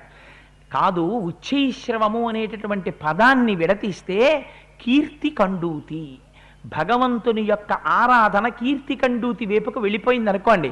మీరు పూజ చేసేటప్పుడు 7ంటికి పాలవాడు వస్తాడు, నా పూజ వాడికి వినపడాలని పూజ చేయడమో, పక్కింటి ఆయన నా పూజ విని అమ్మో ఈయన చాలా భక్తుడు అనుకోవాలని గట్టిగా పూజ చేస్తానో, లేకపోతే ఫోన్ వచ్చినప్పుడే పూజ గట్టిగా చేయడమో, అవతల వాడికి వీడు పూజ చేస్తున్నాడని తెలియాలి. ఇలాంటి పూజలు మొదలెట్టారనుకోండి, అది కీర్తి కండూతవుతుంది. అది ఏమైపోతుందంటే ఆఖరికి పతనం వైపుకు తీసుకెళ్ళిపోతుంది. అందుకని ఉచ్చైశ్రవాన్ని విడుచుట అంటే ఏ ప్రయోజనమును కాంక్షించక ఏ కీర్తిని కోరక. Puja is a self charging process, జ్ఞాపకం పెట్టుకోండి. పూజ దేని కొరకు? పూజ ఎల్కేజీ మాత్రమే. పూజా మందిరంలో కూర్చుని మీరు చేసేటటువంటి పూజ ఎల్కేజీ. ఎందుకు అంటే మీకు ఈశ్వరుడికి మధ్యలో అనుసంధానం జరగడానికి. తర్వాత మెట్టెక్కాలి, మానస పూజలోకి వెళ్ళాలి, మానస పూజలోంచి ధ్యానంలోకి వెళ్ళాలి, ధ్యానంలోంచి భక్తిలోంచి జ్ఞానం కలిగి ఆత్మస్థితిగతుడై ఈశ్వరుడు అంతటా ఉన్నాడు, ఇక్కడ ఉన్నాడు, అహం బ్రహ్మాస్మి స్థాయికి ఎదగగలగాలి. అందుచేత ఉచ్చైశ్రవాన్ని శ్రీ మహావిష్ణువు ఇంద్రుడిని పుచ్చుకొనివ్వలేదు, వదిలిపెట్టించారు. రాక్షసులు తీసుకున్నారు దాన్ని. తదనంతరం కౌస్తుభం వచ్చింది. సరే, కౌస్తుభం అంటే దాని యొక్క స్వరూపం వేరసలు. కౌస్తుభాన్ని శ్రీ మహావిష్ణువు ధరిస్తారంటే అది పంచభూతాల్ని శాసించగలిగినటువంటి స్థితి. అందుకని కౌస్తుభాన్ని శ్రీ మహావిష్ణువు ధరించారు. ధరించిన తరువాత అమృతం పుట్టింది. ఇప్పటి వరకు ప్రశాంతంగా జరిగిపోయింది డిస్ట్రిబ్యూషన్ అంతా, గొడవేం లేదు. అసలైంది వచ్చేసింది, అమృతం గభాలన పుట్టేసింది. పుట్టేసే ముందు పెద్ద నోటీస్ అవి ఏం రావుగా, అమృతం వచ్చేసింది. వచ్చేయగానే వాళ్ళకి అనుమానం వచ్చింది, వాడట్టుకుపోతాడో వీడట్టుకుపోతాడో అని. కౌంటర్ తీసే వరకు సిస్టమేటిక్గానే ఉంటారు, కౌంటర్ తీయగానే కలిగిపడిపోతారు చూసారా. అలా అంత వెంకటాచలానికి ఎడతారు దర్శనం చేసుకోవడానికి. ఆసురీ ప్రవృత్తి అంతా ఎప్పుడు బయటకు వస్తుందో తెలుసా? కంపార్ట్మెంట్ గేటు తాళం తీస్తాడు. రాక్షసులు ఎంతమంది ఉన్నారో, దేవతలు ఎంతమంది ఉన్నారో మీరు లెక్క పెట్టేయచ్చు. ముసిలి వాళ్ళని, ముక్క వాళ్ళని, పసిపిల్లల్ని, నడవలేని వాళ్ళని తోసేసి పక్కకి విసిరేసి వీడు పరిగెత్తుకుంటూ వెళ్ళిపోతూ, అదంతా భక్తితోనా? ఏం వెనకాతల ఉన్నవాడివి ఇంతమందిని తోసేసి వెళ్ళకపోతే ఈ కంపార్ట్మెంట్లో కూర్చున్న ప్రతివాణ్ణి చూడ్డానికి వెంకటేశ్వరుడు పిలిచాడు. నువ్వు ఎలా వెడుతున్నావో ఆయన గమనిస్తున్నాడు. నువ్వు ముసిలాలని, ముక్కాలని తోసేసి పరిగెత్తడం వెంకటేశ్వర స్వామి చూడలేదు అనుకుంటున్నావా? నువ్వు తోసేసి పరిగెడుతుంటారు. చిట్ట చివర ప్రయోజనం దగ్గరికి వచ్చేటప్పటికే అసలు ప్రవృత్తులు బయటికి వస్తాయి. అమృతం వచ్చినప్పుడు కూడా అలాగే బయటికి వచ్చింది. కలియబడ్డారు, అమృతం పుచ్చుకున్నవాడు లేడు, కొట్టుకున్న వాళ్ళు ఎక్కువైపోయారు. అందుకే వైకుంఠ ఏకాదశి వచ్చేటప్పటికీ క్షేత్రాలలో తొక్కిసలాట ఎక్కువైపోయింది, కంట్రోల్ చేయలేకపోయి. ఎవరు చేస్తారు? రాక్షసీ ప్రవృత్తి ఎక్కువైపోయింది, తొక్కిసలాట అయిపోయింది, 50 మంది గాయాలు, 100 మందిని అశ్విని హాస్పిటల్లో చేర్చారు అని న్యూస్ వస్తుంటుంది. ఇలా తోసుకున్నారు, తొక్కుకున్నారు, కొట్టుకున్నారు, పొడుచుకున్నారు, రక్కుకున్నారు, గిల్లుకున్నారు, చచ్చిపోయారు. కులక్షయం అయిపోయింది. రాక్షసులు చాలామంది మరణించారు. చిట్ట చివరికి దేవతలకి ఉచ్చైశ్రవం లేదు, ఐరావతం ఉంది వాళ్ళ దగ్గర. ఐరావతం అంటే ఏమిటో తెలుసా అండి? పాలసముద్రంలోంచి బయటికి వచ్చినది, యశస్సు నీయగలిగినది, భగవంతుడి వైపు తిప్పగలిగినది. ఐరావతం మీద వాళ్ళ అధిపతి ఉన్నాడు దేవేంద్రుడు. అందుకని వాళ్ళ బుద్ధి భగవంతుడి వైపుకి వెళ్ళింది. వెళ్ళగానే ఈశ్వరానుగ్రహం వాళ్ళకు వచ్చింది. ఇందులో ఉన్న రహస్యం వేరసలు. మీ జీవితం ఎలా తిప్పుకోవాలో వాల్మీకి మహర్షి నేర్పుతున్నారు. ఇదంతా ధ్యానానికి సంబంధించినటువంటి విషయం. పైకి పాలసముద్రాన్ని మధించడం. అందుచేత ఏమైంది? దేవతలకి విష్ణు అనుగ్రహం కలిగింది, రాక్షసులకి కలగలేదు. ఎక్కడెక్కడ దేవతానుగ్రహం ఉండదో అక్కడెక్కడ మీ అనుకున్నటువంటి కోరికలు నెరవేరవు. మీరు అనుకున్నది ఒక ఎత్తు, ఈశ్వరానుగ్రహం అన్నిటికన్నా గొప్పది. ఎప్పుడైతే వారికి అనుగ్రహం లభించిందో రాక్షసులందరూ మరణించారు, దేవతలందరూ అమృతం తాగి సంతోషంగా ఉన్నారు. ఈ విషయం కొంతకాలం అయిపోయిన తర్వాత ఎవరు వీళ్ళందరూ? ఒక కశ్యప ప్రజాపతి బిడ్డలే. అది విచిత్రం. కశ్యప ప్రజాపతికే రాక్షసులు దేవతలు కూడా బిడ్డలు. కానీ ఆయన ఏం చేస్తుంటాడు? వాళ్ళు కొట్టుకున్నా వీళ్ళు కొట్టుకున్నా ఆయన తపస్సు చేసుకుంటుంటాడు. ఆయన బ్రహ్మజ్ఞాని, ఆయనకేమీ గొడవలతో సంబంధం ఉండదు. ఒక్క ఇంట్లో చూడండి ఎంత అల్లరైపోతూ ఉంటుందో. పాపం ఆవిడే ఎస్బీ అకౌంట్ చూసుకుంటుంది, పిల్లల ఫీజు ఎప్పుడు కట్టుకోవాలో చూసుకుంటుంది. ఏమంటే ఆ అమ్మాయికి సెకండ్ టర్మ్ ఫీజు కట్టాలి, పిల్లాడికి ఏమో ఫీజు పంపించాలి, మనీ ఆర్డరు. ఈయనకి ఏమీ జ్ఞాపకం ఉండక్కర్లేదు, హాయిగా ఆయన గొడవలో ఆయన ఉంటాడు. అలా హాయిగా ఈ కశ్యప ప్రజాపతి ఎప్పుడూ తపస్సు చేసుకుంటుంటాడు. అల్లరంతా ఎవరిది? దితిది పాపం. ఎందుకని? అయ్యో నా కొడుకులు పోయారు నీవిడు ఏడుస్తూ ఉంటుంది, అయ్యో నా కొడుకులు రాజ్యభ్రష్టత్వం వచ్చిందని అప్పుడప్పుడు ఇంద్రుడికి రాజ్యం పోతే అది ఏడుస్తూ ఉంటుంది. ఈయన వచ్చి ఏం చేస్తుంటాడో తెలుసా అండి? ఆయన ఏం చెప్పడం, మీకు రాజ్యం ఇప్పిస్తాను మీకు రాజ్యం ఇప్పిస్తానని పెళ్ళాల దగ్గరికి వెళ్ళి ఆయన ఏం బతిమాలడం. ఎవరడిగినా ఒకటే ప్రిస్క్రిప్షన్. పూర్వం మాకు తెలుసున్న బంధువు ఒక ఆయన ఉండేవాడు, కంట్లో నలుసుపడిందన్నా జెండు బాం అనేవాడు. అదేమి జెండు బావురా? మోకాళ్ళ నొప్పి జెండు బాం, కొంచెం ఛాతీలో నొప్పి జెండు బాం, జ్వరంగా ఉంది ఇక్కడ జెండు బాం రాసుకోబడుకో తగ్గిపోతున్నానేవాడు. కంట్లో నలుసు పడిందండి జెండు బాం పెట్టుకోమనేవాడు. అది కంట్లో నలుసుకి జెండు బామే అంతే ఆయన ప్రిస్క్రిప్షన్. ఏకోపాధ్యాయ పాఠశాల ఒకే సూత్రమైంది. అలా కశ్యప ప్రజాపతి ఎప్పుడూ ఒకటే చెప్తారు, యజ్ఞం చెయ్యండి, యాగం చెయ్యండి, ఈశ్వరారాధన చెయ్యండి, ఆయన రక్షిస్తాడు, నీ రక్షించడం ఏమిటంటాడు ఆయన ఎప్పుడు. ఒకసారి ఇంద్రుడికి కూడా పదవీ భ్రష్టత్వం వస్తే పాపం అదితి అడిగింది కశ్యప ప్రజాపతిని. ఆయన అన్నాడు, భగవంతున్ పరమున్ కృపాపారీణు సర్వాత్మకున్ సర్వేశ్వరు శ్రీహరి సేవు చేయమతడం సంతృష్టిని పొంది నీకకు ఇష్టార్థములెల్లనిచ్చు. అదితి నన్ను అడుగుతావేమిటి? శ్రీ మహావిష్ణువుని ప్రార్థన చేయి, ఆయన ఇస్తారు, నేనేవండి అంటాడు ఆయన. దితి అడిగినా అలాగే చెప్తాడు, అదితి అడిగినా అలాగే చెప్తాడు. అంతేకాని దితి దగ్గరికి వెళ్ళి అయ్యో పాపం రాక్షసులా దెబ్బతినిశారా అనేం బెంగెట్టుకోడు. అదితి ఎప్పుడైనా చెప్తే అక్కడ బెంగెట్టుకోడు. ఇద్దరిని పూజ చేసుకోమని చెప్తుంటాడు చక్కగా, తను అలాగే అనుష్ఠానం చేసుకుంటూ ఉంటాడు. ఇదో విచిత్రమైన సంసారం కశ్యప ప్రజాపతి. అందుకని ఒక పాపం దితి ఒక రోజున కశ్యప ప్రజాపతి ఇంటికి వస్తే అడిగింది, అయ్యా చూశావా, హతపుత్రాస్మి భగవన్ స్తమపుత్రైర్మహాబలై శక్రహంతారమిచ్చామి పుత్రం దీర్ఘతపోర్జితాం. ఇదో గమ్మత్తైన మాట. వాల్మీకి మహర్షి రచన వైచిత్రి ఎంత గమ్మత్తుగా ఉంటుందో తెలుసా అండి? పిల్లాడికి 100కి 95 మార్కులు వచ్చి ఏ గ్రేడ్ వచ్చి స్టార్ బ్యాడ్జ్ ఇచ్చారనుకోండి, చూసారా నా కొడుకు అంటుంది. పిల్లాడు ఏ కారణం చేతనైనా స్కూల్లో చాలా అల్లరి చేసి ప్రిన్సిపాల్ గారు లెటర్ ఇచ్చి పంపించారనుకోండి, మీ అబ్బాయి సరిగ్గా ఉండట్లేదు స్కూల్లోనూ చాలా అల్లరి చేస్తున్నాడని. ఆఫీస్ నుంచి ఇంటికి వచ్చిన తర్వాత కాఫీ టిఫిన్ అన్నీ ఇచ్చేసి కూర్చున్న తర్వాత పాప నేను స్నానం చేసి పంచకట్టేసుకుని వెళ్ళిపోదాం మళ్ళీ ప్రవచనాలకు అనుకుంటుంటే, మీ అబ్బాయి సంగతి చూసుకున్నారా? చూసుకోండి ఉత్తరం అంటుంది. అప్పుడు మీ కొడుకు 95 మార్కులప్పుడు మా కొడుకు. నిన్ను ఉద్దేశించి కాదు సుమా, ఎక్కడున్నావు సభలో, నేను ఉదాహరణకి చెప్పానంతే. అందుకని అలా ఎంత గమ్మత్తుగా మాట్లాడిందో చూడండి దితి. అదితి ఇద్దరున్న దేవతలు రాక్షసులు ఆయన బిడ్డలే. కానీ ఎంత గొప్పగా ఉందంటే, హతపుత్రాస్మి భగవన్ స్తవపుత్రైర్మహాబలై. నీ కొడుకులున్నారు చూసావా దేవతలు, వాళ్ళు నా కొడుకుల్ని చంపేశారు. ఎందుకని? వాళ్ళు అదితి బిడ్డలు, నా కొడుకుల్ని చంపేశారు. రాక్షస కులం అంతా నాశనం అయిపోయింది. ఇప్పుడు నా బిడ్డలైనటువంటి దైత్యులకి రాజ్యం లేదు, వాళ్ళు చాలా కష్టాలు పడుతున్నారు. నాకు ఎంత కడుపు మంటగా ఉందో తెలుసా? దేవతలకి నాయకుడైనటువంటి ఇంద్రుడు ఇంత నీచమైన కార్యం చేశాడు. వాడు నా కొడుకే. ఎందుకని? కశ్యప ప్రజాపతి బిడ్డడే కదా, అదితి బిడ్డడు. కానీ నా కొడుకుని చంపేశాడు. చంపేసి రాజ్యం అంతా తను పుచ్చుకున్నాడు. నాకు ఇప్పుడు మంటంతా ఏమిటంటే, ఇంద్రుణ్ణి చంపేసే కొడుకు నాకు పుట్టాలి. ఎలా పుడతాడో చెప్పండి అంటే, చూడండి కశ్యప ప్రజాపతి అదేమిటే తప్పు కదా, అది వాడు మాత్రం మన కొడుకు కదా, వాడు రాజ్యం చేస్తే ఏమిటి, వీడి రాజ్యం చేస్తే ఏమిటి, ఈ లేఖి మాటలు అసలు కశ్యప ప్రజాపతి మాట్లాడ్డు. ఎవడ అజ్ఞానం వాడిది అనుకుంటాడు ఆయన. ఆయన అన్నాడు, అయ్యో దానికే ఉంది, ఇంద్రుణ్ణి చంపేసే కొడుకు నీకు కావాలి, నీ కొడుకుని వాడు చంపేశాడు, వాడిని చంపే కొడుకు నీకు కావాలి. ఎవరిని చంపుకున్నా ఆయనకేం నిమిత్తం ఉండదు, తావరాకు మీద నీటి పొట్టు. బ్రహ్మజ్ఞాని అంతే ఎలా ఉంటారో చూపిస్తారు మహానుభావుడు విశ్వామిత్రుడు. ఆయన అన్నాడు, పూర్ణే వర్ష సహస్రేతు సుచిర్యది భవిష్యసి పుత్రం త్రైలోక్య భక్తారం మత్తస్త్వం జనయిష్యసి. అయ్యో దితి నీకు అలాగే పుడతాడు. 3 లోకములను శాసించగలిగినటువంటి కొడుకు పుడతాడు, ఇంద్రుణ్ణి చంపగలిగిన కొడుకు పుడతాడు. 1000 సంవత్సరములు శుచిగా ఉంటావా అన్నాడు. తప్పకుండా ఉంటానండి. శౌచం అంటే ఏమిటి? శుచి అంటే భౌతికంగా కానీ మానసికంగా కానీ ఏ దోషమూ ఉండకూడదు. ఇప్పుడు ఆవిడ పట్టుకున్నది ఏమిటి? పట్టుకుంది ఇంద్రుణ్ణి చంపే కొడుకు కావాలని పట్టుకుంది. ఇప్పుడు ఇంద్రుడే వచ్చాడు అనుకోండి, వాళ్ళ నేరం చూడకూడదు. అది శుచి అంటే. ఇంద్రుడే వచ్చి అక్కడ కూర్చున్నా సరే, వచ్చావా నాన్న అంటూ 1000 ఏళ్ళు ఉండాలి తప్ప, నువ్వు వచ్చావా నిన్ను చంపే కొడుకు కోసమే చేస్తున్నాను తపస్సు అని అనకూడదు. ఇలా ఉండగలవా నువ్వు? అలా ఉంటే నీకు అలాంటి కొడుకు పుడతాడు. ఎన్నాళ్ళు? ఓ పావుగంట 20 నిమిషాలు కాదు, 1000 ఏళ్ళు ఉంటావా అన్నాడు. ఉంటాను. అయితే ఉంటాడు. సంకల్పం చేసింది, వెంటనే అక్కడి నుంచి బయలుదేరిపోయింది. మనం కూడా ఓ మాట అంటుంటాం కదండి, కొంచెం చేంజ్ ఆఫ్ ప్లేస్ రిలీఫ్కి. ఒక 2-3 రోజులు కాస్త అరుణాచలం వెళ్ళిపోయి ఆ రమణాశ్రమంలో కూర్చుంటే మనస్సు ప్రశాంతంగా ఉంటుందండి.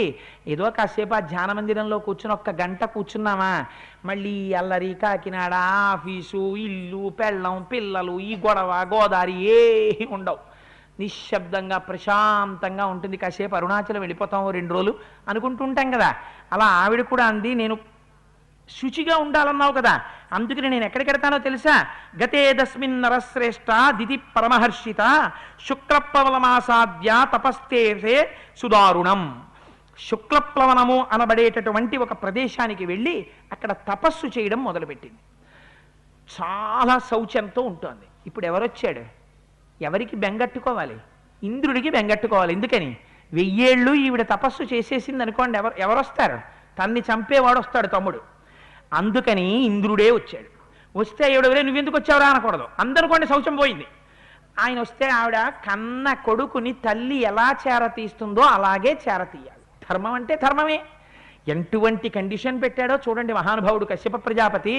రోజుకి 11 మాటలు చేయి చాలు, 8వ రోజుకి నీ దరిద్రం అంతా పోయి కోరిక తీరిపోతుంది. కానీ ఒక్కటే, నువ్వు 11 మాటలు చేసేటప్పుడు ఒక్కసారి కూడా నీకు కోతి జ్ఞాపకం రాకూడదు. ఇలా కూర్చుని 11 మాటలు ఏమిటి, ఇలా మొదటిసారి మొదలెట్టేటప్పటికే కోతి గుర్తు రాకూడదు అన్నాడు. అది మొదలెట్టగానే ముందు కోతే జ్ఞాపకానికి వస్తూ ఉంటుంది. ఎన్నేళ్ళు చేసినా ఎక్కడ తీరుతుంది కోరిక? కోతి గుర్తొస్తుంటే. ఇది మనస్సు యొక్క బలహీనత, ఇది అధిగమించాలి. అది శౌచం అంటే. అలా ఎన్నాళ్ళు? 1000 ఏళ్ళు. అంటే మనస్సుని ఎంత నిగ్రహించాలో అది శౌచం. ఎట్లాంటి పరీక్ష పెట్టి వెళ్ళిపోయాడో చూడండి. 1000 ఏళ్ళు ఇంకా మళ్ళీ దితితో గొడవ గోదావరి లేదు కశ్యప ప్రజాపతికి. చక్కగా వ్రతం చెప్పి వెళ్ళిపోయాడు ఆయన తపస్సు చేసుకోవడానికి. అస్తమానం వచ్చి ఈ కంప్లైంట్లు గొడవలు ఉండవు. అసలు బ్రహ్మజ్ఞానుల దగ్గర నేర్చుకోవాలి. అంటే నువ్వు చేసావా అంటుంది రేపొద్దున, మనం అలాంటివి చెప్తే అందుకని మనకు కుదరం ఆ ప్రిస్క్రిప్షన్లు ఇవ్వడం. సరే, అందుచేత ఇది చెప్పిన తర్వాత పాపం ఆవిడ వెళ్ళి శుక్లప్లవనం దగ్గర కూర్చుని తపస్సు మొదలుపెట్టింది. మొదలు పెడితే తపస్తస్యాం హి కుర్యంత్యాం పరిచర్యాం చకారః సహస్రాక్షో నరశ్రేష్ఠ పరయా గుణసంపద. ఇంద్రుడు వచ్చాడు. ఏమయ్యా ఇలా వచ్చావు అంది దితి. అమ్మా నువ్వు తపస్సు చేసుకుంటున్నావు కదమ్మా, నీకు శుశ్రూష చేద్దామని వచ్చానమ్మా అన్నాడు. అంటే ఒరే నువ్వు నా దగ్గర ఉండకు, నిన్ను చూస్తేనే నా కడుపు మండిపోతుంది అనొచ్చా దితి? ఇప్పుడు అనకూడదు. అందుకని ఆవిడంది, అయ్యో నాన్న నువ్వు నా కుమారుడివిరా, ఉండు నాన్న నా దగ్గరే ఉండు అంది. ఆయన ఏం చేస్తున్నాడు? ఆయన కూడా గుణం తప్పలేదు. ఆవిడ పాతివ్రత్యంతో ఉంది, గొప్ప తపస్సులో ఉంది. ఈయన మనస్సులో దోషం వచ్చింది. ఆవిడలో దోషం వస్తే అవకాశం తీసుకోవాలి. అక్కడ దోషం లేకుండా అవకాశం తీసుకున్నాడు అనుకోండి, ఈయన దెబ్బతింటాడు. అందుకని ఈయన కూడా గుణంతో ప్రవర్తిస్తున్నాడు. ఎంత గుణంతో ప్రవర్తిస్తున్నాడు? అగ్నిం కుశాం కాష్టమసహ ఫలం మూలం తథైవచ నివేదయత్ సహస్రాక్షో యచ్చాన్యదపి కాంక్షితం. రోజు అగ్నిహోత్రం చేసుకోవడానికి కావలసినటువంటి ఎండు పుల్లలు పట్టుకొస్తున్నాడు, ఫలాలు పట్టుకొస్తున్నాడు. అమ్మకి కావలసినటువంటివి తినడానికి కావలసినటువంటి మంచి మంచి కందమూలాలు తీసుకొస్తున్నాడు. రోజు అమ్మకి సేవ చేస్తున్నాడు. అక్కడతో అయిపోయిందా? గాత్ర సంభవనశ్చైవ శ్రమాపనయనైస్తథా శక్ర సర్వేషు కాలేషు దితిం పరిచచారః. ఆ రోజు కూడా దేవేంద్రుడు ఆవిడ తపస్సు చేసి విశ్రాంతి తీసుకుంటుంటే అమ్మ కాళ్ళ దగ్గర కూర్చుని అమ్మ కాళ్ళు పడుతుండేవాడు, అమ్మ చేతులు పడుతుండేవాడు. అమ్మ నీకు శ్రమ తీరిందా అమ్మా, నువ్వు పడుకున్నావా అని అడిగేవాడు. అమ్మ పడుకుంటే మళ్ళీ వెళ్ళేవాడు, అగ్నిహోత్రానికి కావలసినటువంటి కాష్టాలు తెచ్చేవాడు, వెళ్ళేవాడు, చక్కగా పళ్ళు తెచ్చేవాడు, కందమూలాలు తెచ్చేవాడు, అన్నీ తీసుకొచ్చేవాడు. ఇలా 990 సంవత్సరాలు పూర్తయిపోయాయి. ఇంద్రుడు సేవ చేస్తూనే ఉన్నాడు, ఆవిడ ఏమీ ఆక్రోశం తెచ్చుకోలేదు, ఈయన ఏమీ బాధపడలేదు, అయిపోతోంది తపస్సు. ఇంకొక 10 సంవత్సరాల్లోకి వచ్చేసింది. ఓ రోజున ఇంద్రుణ్ణి పిలిచింది ఆవిడ, దగ్గర కూర్చోబెట్టుకుంది. కూర్చోబెట్టుకుని, నాన్న, మీ తండ్రి కశ్యప ప్రజాపతి నన్ను 1000 ఏళ్ళు తపస్సు చేయమన్నాడు రా, నీకో తమ్ముడు వస్తున్నాడు, అందుకని ఇంకొక 10 సంవత్సరాలు మిగిలిన్నాయి. తపశ్చరంత్యావర్షాణి దశవీర్యవతాంబర అపశిష్టాని భద్రంతే భ్రాతరం ద్రక్ష్యసే తతః. ఇంకొక 10 ఏళ్ళు గడిచిపోయాయా, నీ తమ్ముణ్ణి చూద్దు నాన్న, నువ్వు చూద్దు గానివి అంది. అంటే ఏమిటి, చాలా సాత్వికంగా మాట్లాడింది. ఇంద్రుడికి తమ్ముడు వస్తే ఇంద్రుడు సంతోషించాలా, ఇంద్రుడు ఏడవాలా ఇప్పుడు? అందుకని 990 సంవత్సరాలు పూర్తయిపోయాయి. ఇంకొక 10 ఏళ్ళరా నాన్న, నువ్వు నీ తమ్ముడిని చూద్దు గానివి, నువ్వు ఎంత కీర్తివంతుడవరా, ఇంత సేవ చేశావు అంది. అన్న తర్వాత ఒక రోజున ఇంకా 10 ఏళ్లలోకి వచ్చేసాం కదా అని ఆవిడ ఎంతో సంతోషంగా ఉంది. ఏవముక్త్వాదితిశ్చక్రం ప్రాప్తే మధ్యం దివాకరే నిద్రయా పహృతాదేవి పాదౌ కృత్వాధశీర్షతః. ఒకరోజు మిట్ట మధ్యాహ్నం వేళ సూర్యుడు ఆకాశం మధ్యలో ఉన్నాడు. ఉండగా ఆవిడ కూర్చునుంది. మనకి కూడా ఇళ్లల్లో కలిసి రాలేదంటే ఎక్కడి నుంచి కలిసి వస్తుంది? తలస్నానం చేస్తారు, జుత్తు విరబోసుకుని పైన క్లిప్పులు ఎట్టుకుని దేవాలయాలకు వస్తారు. స్త్రీ యొక్క కేశపాశం తలస్నానం అయిపోయిన తర్వాత చివర ముడి లేకుండా విడువబడి ఉంటే అందులోంచి సమస్తమైనటువంటి భూత ప్రేతాది శక్తులు లోపలికి వస్తాయి. ఎట్టి పరిస్థితులలోనూ స్త్రీ యొక్క కేశపాశానికి చిట్ట చివర ముడి లేకుండా ఉండనే కూడదు. ఎంత తలస్నానం చేసినా చివర ముడి వేసుకుని మాత్రమే ఇంట్లో తిరగమని ధర్మశాస్త్రం. అసలు అలా ఉండకూడదు.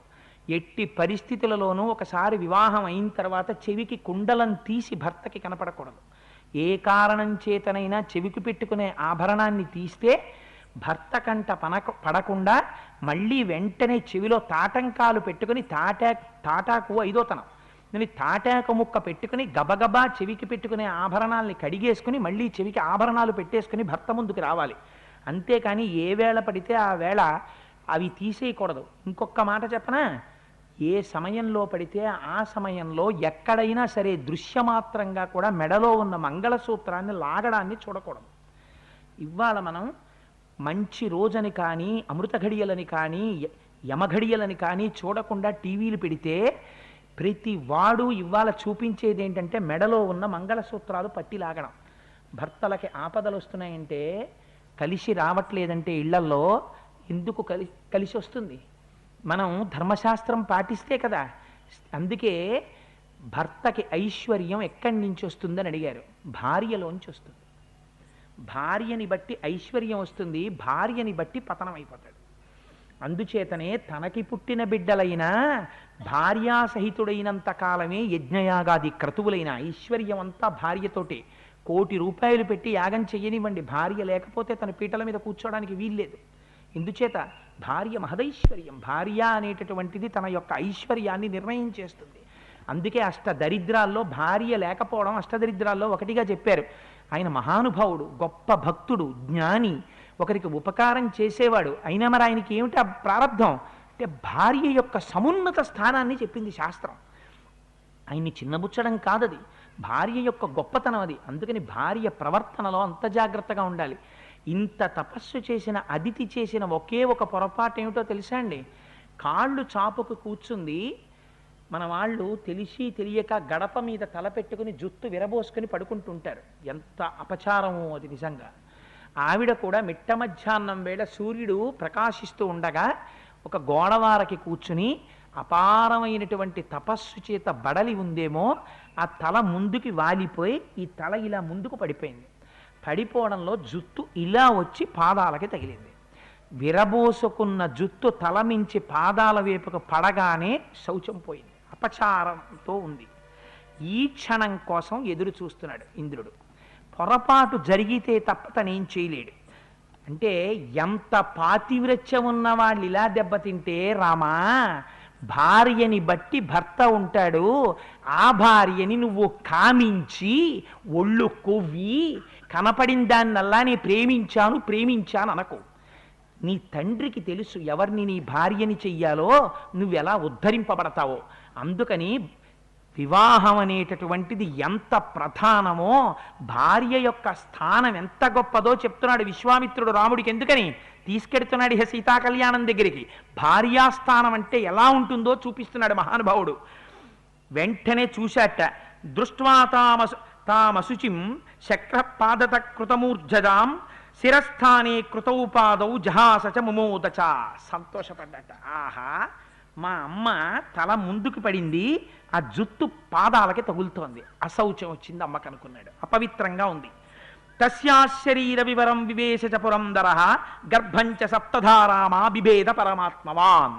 శరీరమునకుండేటటువంటి వివరం అంటే రంధ్రంలోంచి లోపలికి వెళ్ళిపోయాడు సూక్ష్మ రూపంలో.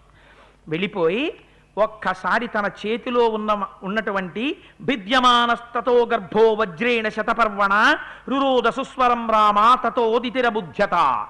ఆ 100 అంచులు కలిగినటువంటి వజ్రాయుధాన్ని చేతిలో పట్టుకుని లోపల ఉన్నటువంటి పిండాన్ని నరికేశాడు. నరికేసేసేటప్పటికీ మారుదశ్చేతి గర్భం శక్రోభ్యభాషత బిభేద చ మహాతేజ రుదంతమపి వాసవ. చంపకు చంపకు అని వాళ్ళు అరుస్తున్నట్ట లోపల నుంచి ఆ పిండం. ఏడవకు ఏడవకు అంటూ నరికేస్తున్నట్ట ఇంద్రుడు. ఈ చప్పుడు లోపల నుంచి పిండం ఏడుస్తున్నటువంటి ఏడ్పు తపశ్శక్తితో ఉందేమో దితికి వినపడింది. వినపడి నహంత్యో నహంతవ్యం నహంతో నహంతవ్యా ఇత్యేవం దితిరబ్రవీత్ నిష్పపాత తతశత్రో మాతుర్వచన గౌరవాత్. నాయన ఇంద్రుడా, చంపకరా చంపకరా చంపకరా నరిచిందిట దితి. గభాలన మళ్ళీ అమ్మ రంధ్రంలోంచి బయటికి వచ్చేసాడు. బయటికి వచ్చేసి, అమ్మా నీ ఎందు గౌరవం పాటించానమ్మా, నువ్వు చంపద్దన్నామని వదిలేశానమ్మా అన్నాడు. ప్రాంజలిర్ వజ్రసహితో దితిం శక్రోభ్యభాషత అశుచిర్దేవి సుప్తాసి పదయో కృతమూర్ధజ.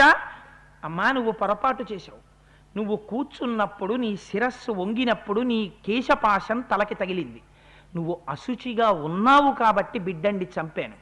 ఆత్మరక్షణ చేసుకోవాలి కాబట్టి ఆ పిల్లల్ని నేను సంహరించాను. అమ్మా నా యందు దోషం లేదు, నన్ను క్షమించమ్మా అన్నాడు. గొప్పతనం ఎక్కడుందో తెలుసా అండి? ఇంత తపస్సు చేసిందేమో దోషాన్ని కానీ ఔచిత్యాన్ని కానీ నిర్ణయించింది దితి. ఆవిడంది తదంతరమహం లబ్ధ్వా శక్రహంతారమాహవే అభిదం సప్తధాదేవి తన్మేత్తం క్షంతుమర్హసి. అమ్మా నన్ను క్షమించమ్మా, అశౌచం నీకు కలిగింది కాబట్టి, నువ్వు తప్పు చేశావు కాబట్టి పిల్లల్ని చంపానమ్మా అన్నాడు. మామాపరాధాత్ గర్భోయం సప్తధా విఫలీకృత నాపరాధోస్తి దేవేశ తవాత్ర బలసూదన. నాయన నీ తప్పు లేదు, నువ్వు నాకు పరిచర్య చేసినంతకాలం పరిచర్య చేశావు. నా దగ్గర తప్పు జరిగినప్పుడు నా శరీరంలో ప్రవేశించి నా గర్భస్థమైనటువంటి పిండాన్ని నరికేశావు. అందుకని నువ్వు నాకొక్క వరం ఇయ్యి. ఆ నరకబడినటువంటి పిండం ఉంది కదా, అది వాతస్కంధ ఇమే సప్త చరంతు దివిపుత్రక మారుతా ఇతి విఖ్యాత దివ్యరూప మమాత్మజాహ. వాళ్ళు వాతస్కంధములకు అధిష్టాన దేవతలై అంతరిక్షంలో నీ యొక్క పరిపాలనలో నీ అనుగ్రహంతో నీకు తమ్ముళ్ళుగా నిన్ను సేవిస్తూ ఎన్ని ముక్కలుగా నరికావో వాళ్ళని, ఆ ముక్కల్ని దేవతా స్వరూపాలిచ్చి వాళ్ళు అంతరిక్షంలో వాయుస్కంధములకు అధిదేవతలుగా ఉండేటట్టుగా నాకు వరమివయ్యా ఇంద్ర అని అడిగింది. అడిగితే ఆవిడంది బ్రహ్మలోకం చరత్వేక ఇంద్రలోకం తథాపరః దివి వాయురితి ఖ్యాత శృతీయోపి మహాయశాః చత్తరాస్తు సురశ్రేష్ఠ దిశో వై తపశాసనాత్ సంచరిష్యంతు భద్రం తే దేవభూత మమాత్మజాః. అమ్మా తప్పకుండా ఇస్తానమ్మా వరాన్ని, నువ్వు కోరుకున్నట్టు. బ్రహ్మలోకంలో ఉండేటటువంటి వాయుస్కంధానికి ఒకడు అధిదేవత అవుతాడు, ఇంద్రలోకంలో ఉండేటటువంటి వాయుస్కంధానికి ఒకరు అధిదేవత అవుతారు, అలాగే అంతరిక్షంలో ఉండేటటువంటి వాయుస్కంధానికి ఒకరు అధిదేవత అవుతారు. దానితో పాటుగా ఈ 4 దిక్కులా ఉండేటటువంటి వాయుస్కంధాలకి 4 అధిదేవతలు అవుతారు. వీళ్ళని 7 కూడా నేను వాయుస్కంధములకు అధిదేవతలుగా ఉండేటటువంటి వరాన్ని కటాక్షిస్తున్నాను. అమ్మా నీవు కోరుకున్నట్టే అవుతుంది. సర్వమేతత్ యథోతక్తం తే భవిష్యతి న సంశయ విచిరిష్యంతి భద్రం తే దేవభూతాస్తవాత్మజాః. నువ్వు కోరుకున్నట్టు నీ కొడుకులు వాయుస్కంధాలకి అధిదేవతలవుతారమ్మా అని వరం ఇచ్చారు. ఆవిడంది, నా కడుపులో ఉండగా నువ్వు వజ్రం పెట్టి నరికేస్తూ వాళ్ళని మారుదహ మారుదహ ఏడవద్దు ఏడవద్దు అంటూ వజ్రం పెట్టి నరికేవు కాబట్టి వాళ్ళకి వేరు పేరు పెట్టను, వాళ్ళందరినీ కూడా మరుత్తులు మరుత్తులు అని పిలుస్తారు, అందుకని మరుత్తులు అని పేరిచ్చి నీ దగ్గర పని చేయడానికి 7 వాయుస్కంధములకు అధిదేవతలుగా ఇమ్మంది, నీ కోరిక తీరుస్తానమ్మా అన్నాడు. అందుకని మరుత్తులు వచ్చారు. అందుకని రామ నీకు ఈ కథ చెప్పాను. ఈ విశాలానగరం యొక్క గొప్పతనం ఏమిటో తెలుసా? 990 సంవత్సరముల పాటు దితి తపస్సు చేసిన ప్రదేశం ఇదే.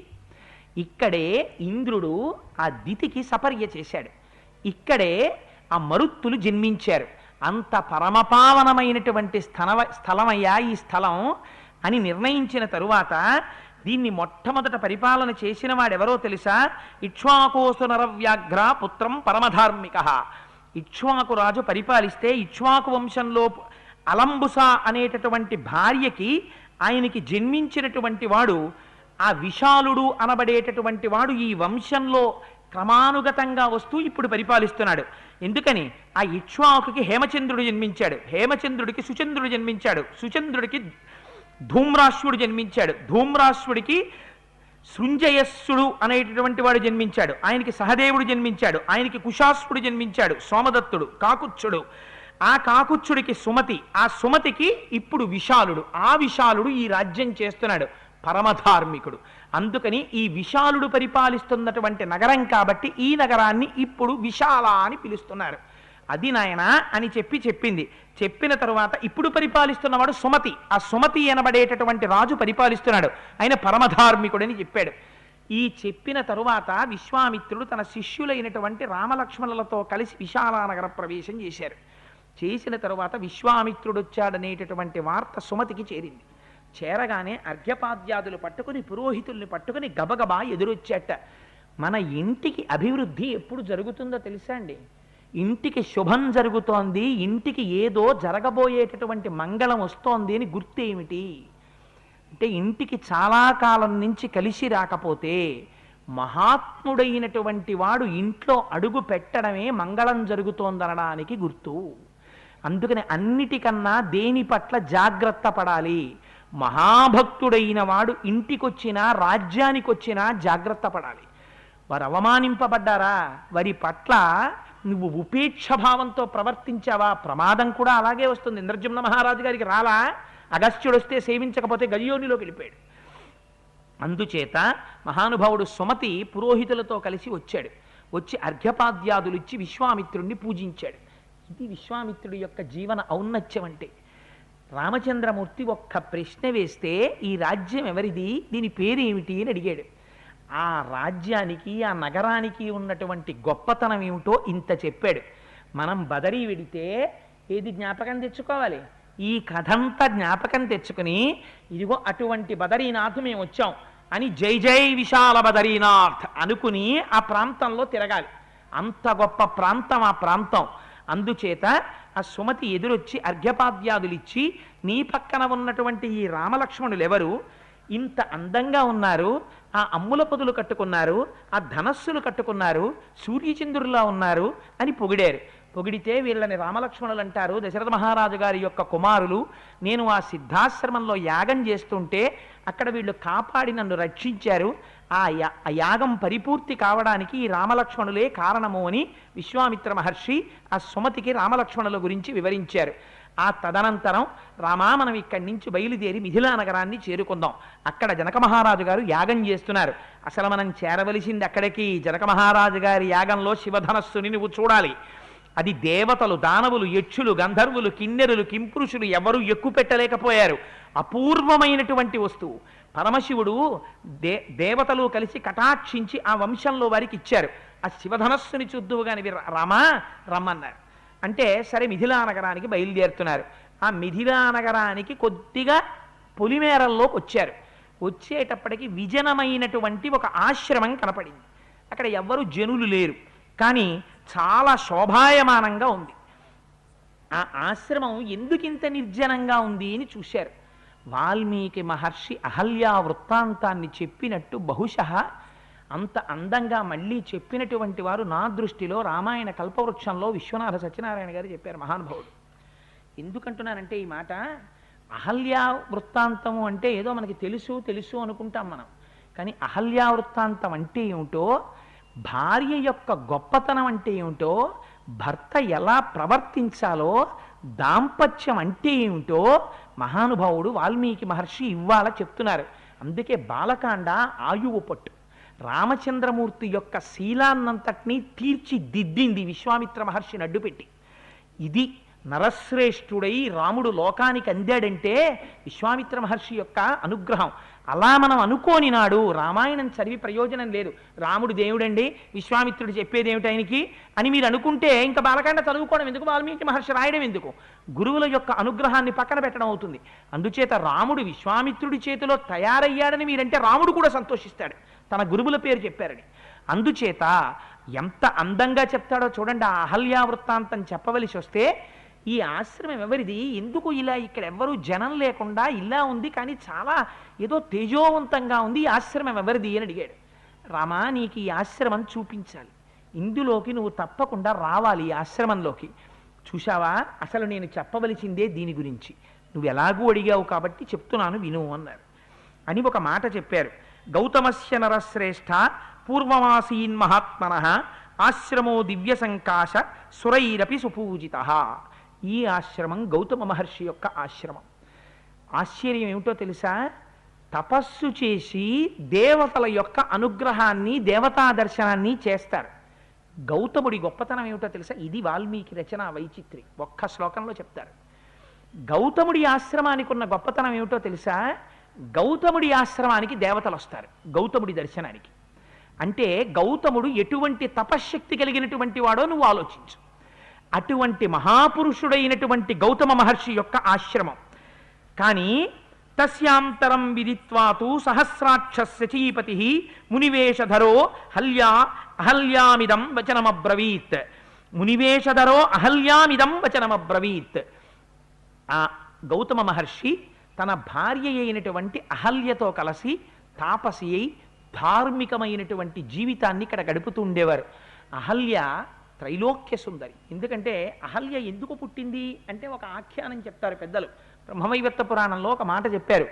మోహిని స్వరూపంగా శ్రీ మహావిష్ణువు వస్తే లోకాలన్నీ అన్నాయిట, చతుర్ముఖ బ్రహ్మగారు ఇన్ని మాటలు సృష్టి చేశాడు, ఏది అంత అందగత్తే? శ్రీ మహావిష్ణువు మోహిని స్వరూపాన్ని పొందితే ఆ అందంతో తుల్యమైనటువంటి ఒక స్త్రీ బ్రహ్మగారు కూడా సృష్టించారు సృష్టిలో అని చెప్పగలిగినటువంటి స్త్రీ ఒకతే ఇప్పటి వరకు బ్రహ్మ సృష్టిలో లేదు అన్నారట. అంటే బ్రహ్మగారికి కొంచెం బాధేసింది. ఎంత మాట అన్నారా నన్ను, ఇప్పటి వరకు నేను అటువంటి సౌందర్య రాశిని సృష్టించలేదన్నారు అని సామాన్య సృష్టి పక్కన పెట్టాడు. పక్కన పెట్టి సమాధిగతుడయ్యాడు. సమాధిగతుడై అపారమైనటువంటి జ్ఞానముద్రలో ఉండగా ఆ సమాధి స్థితిలోంచి ఒక స్త్రీని సృష్టించాడు. ఆవిడ పేరు అహల్య. అందుకే ఆవిడ మహాసౌందర్య రాశి. మెరుపు తీగలు అని అండం కూడా సరిపోదు అహల్య సౌందర్య వర్ణనానికి. కానీ నేను అహల్య యొక్క బాహ్య సౌందర్యం గురించి చెప్పదలుచుకోలేదు. ఆవిడ ఆ ఏ తల్లి పేరు చెప్పినంత మాత్రం చేత మన శరీరమునకున్నటువంటి పాపరాశి ధ్వంసం అవుతుందో అటువంటి మహాపతివ్రత అహల్య. ఆ అహల్య యొక్క పేరు చెప్పుకుంటే చాలు, ఆ అహల్య పేరు చెప్పుకుని జాతి పవిత్రం అవ్వాలి. గంగానదిలో మీరు 1,000,000 మాటలు స్నానం చేస్తే ఎంత ఫలితమో, నా దృష్టిలో అహల్య వృత్తాంతం వినడం చేత అంత పవిత్రం. అంత గొప్ప చరిత్ర అహల్య చరిత్ర. అందుకు చెప్తున్నారు వాల్మీకి మహర్షి. ఆయనకి ఏం ముట్టినే కథలు చెప్పడం కోసం కాదు ఆయన చెప్పేది. ఎంత గొప్ప మాట చెప్పారో చూడండి. పతికి అనువర్తయ్యి అంత సమాధి స్థితిలో ఉండగా బ్రహ్మగారు సృష్టించినటువంటి అహల్య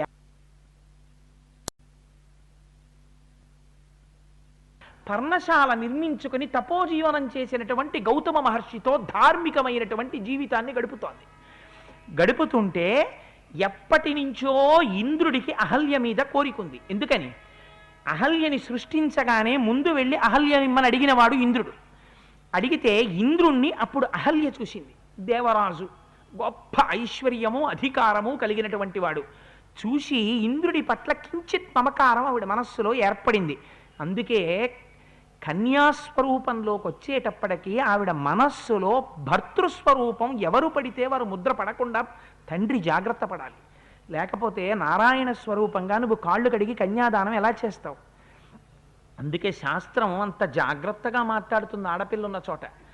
సరే, ఈయనన్నాడు బ్రహ్మగారు, ఇంద్రుడికి ఇవ్వడం ఏమిట్రా, ఇంత గొప్ప కన్యని సృష్టించాను, ఇవ్వనంటే ఇంద్రుడు కోపిస్తాడు, అందుకని ఒక పరీక్ష పెడతానన్నాడు. అంటే ఇది రామాయణాంతర్గతం కాదు, అహల్య గొప్పతనం చెప్పడానికి నేను బ్రహ్మవైవర్త పురాణంలోంచి చెప్తున్నాను.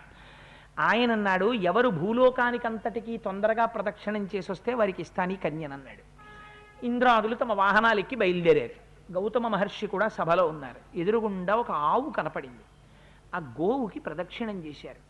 మనకి గోవు కనపడుతుంటుంది, మీరు ఎప్పుడైనా చూడండి, ఆలయాల్లోకి వెళ్ళి బయటికి వస్తున్న చోట గోవు నిలబడుతుంది. మనం గుడి చుట్టూ ప్రదక్షిణం చేసి అరటిపండు చేత్తో పట్టుకుని బయటికి వస్తుంటాం. వస్తుంటే ఆ అరటిపండు కోసమని ఆవు మోరలు చాపి మీ దగ్గరికి వస్తుంది.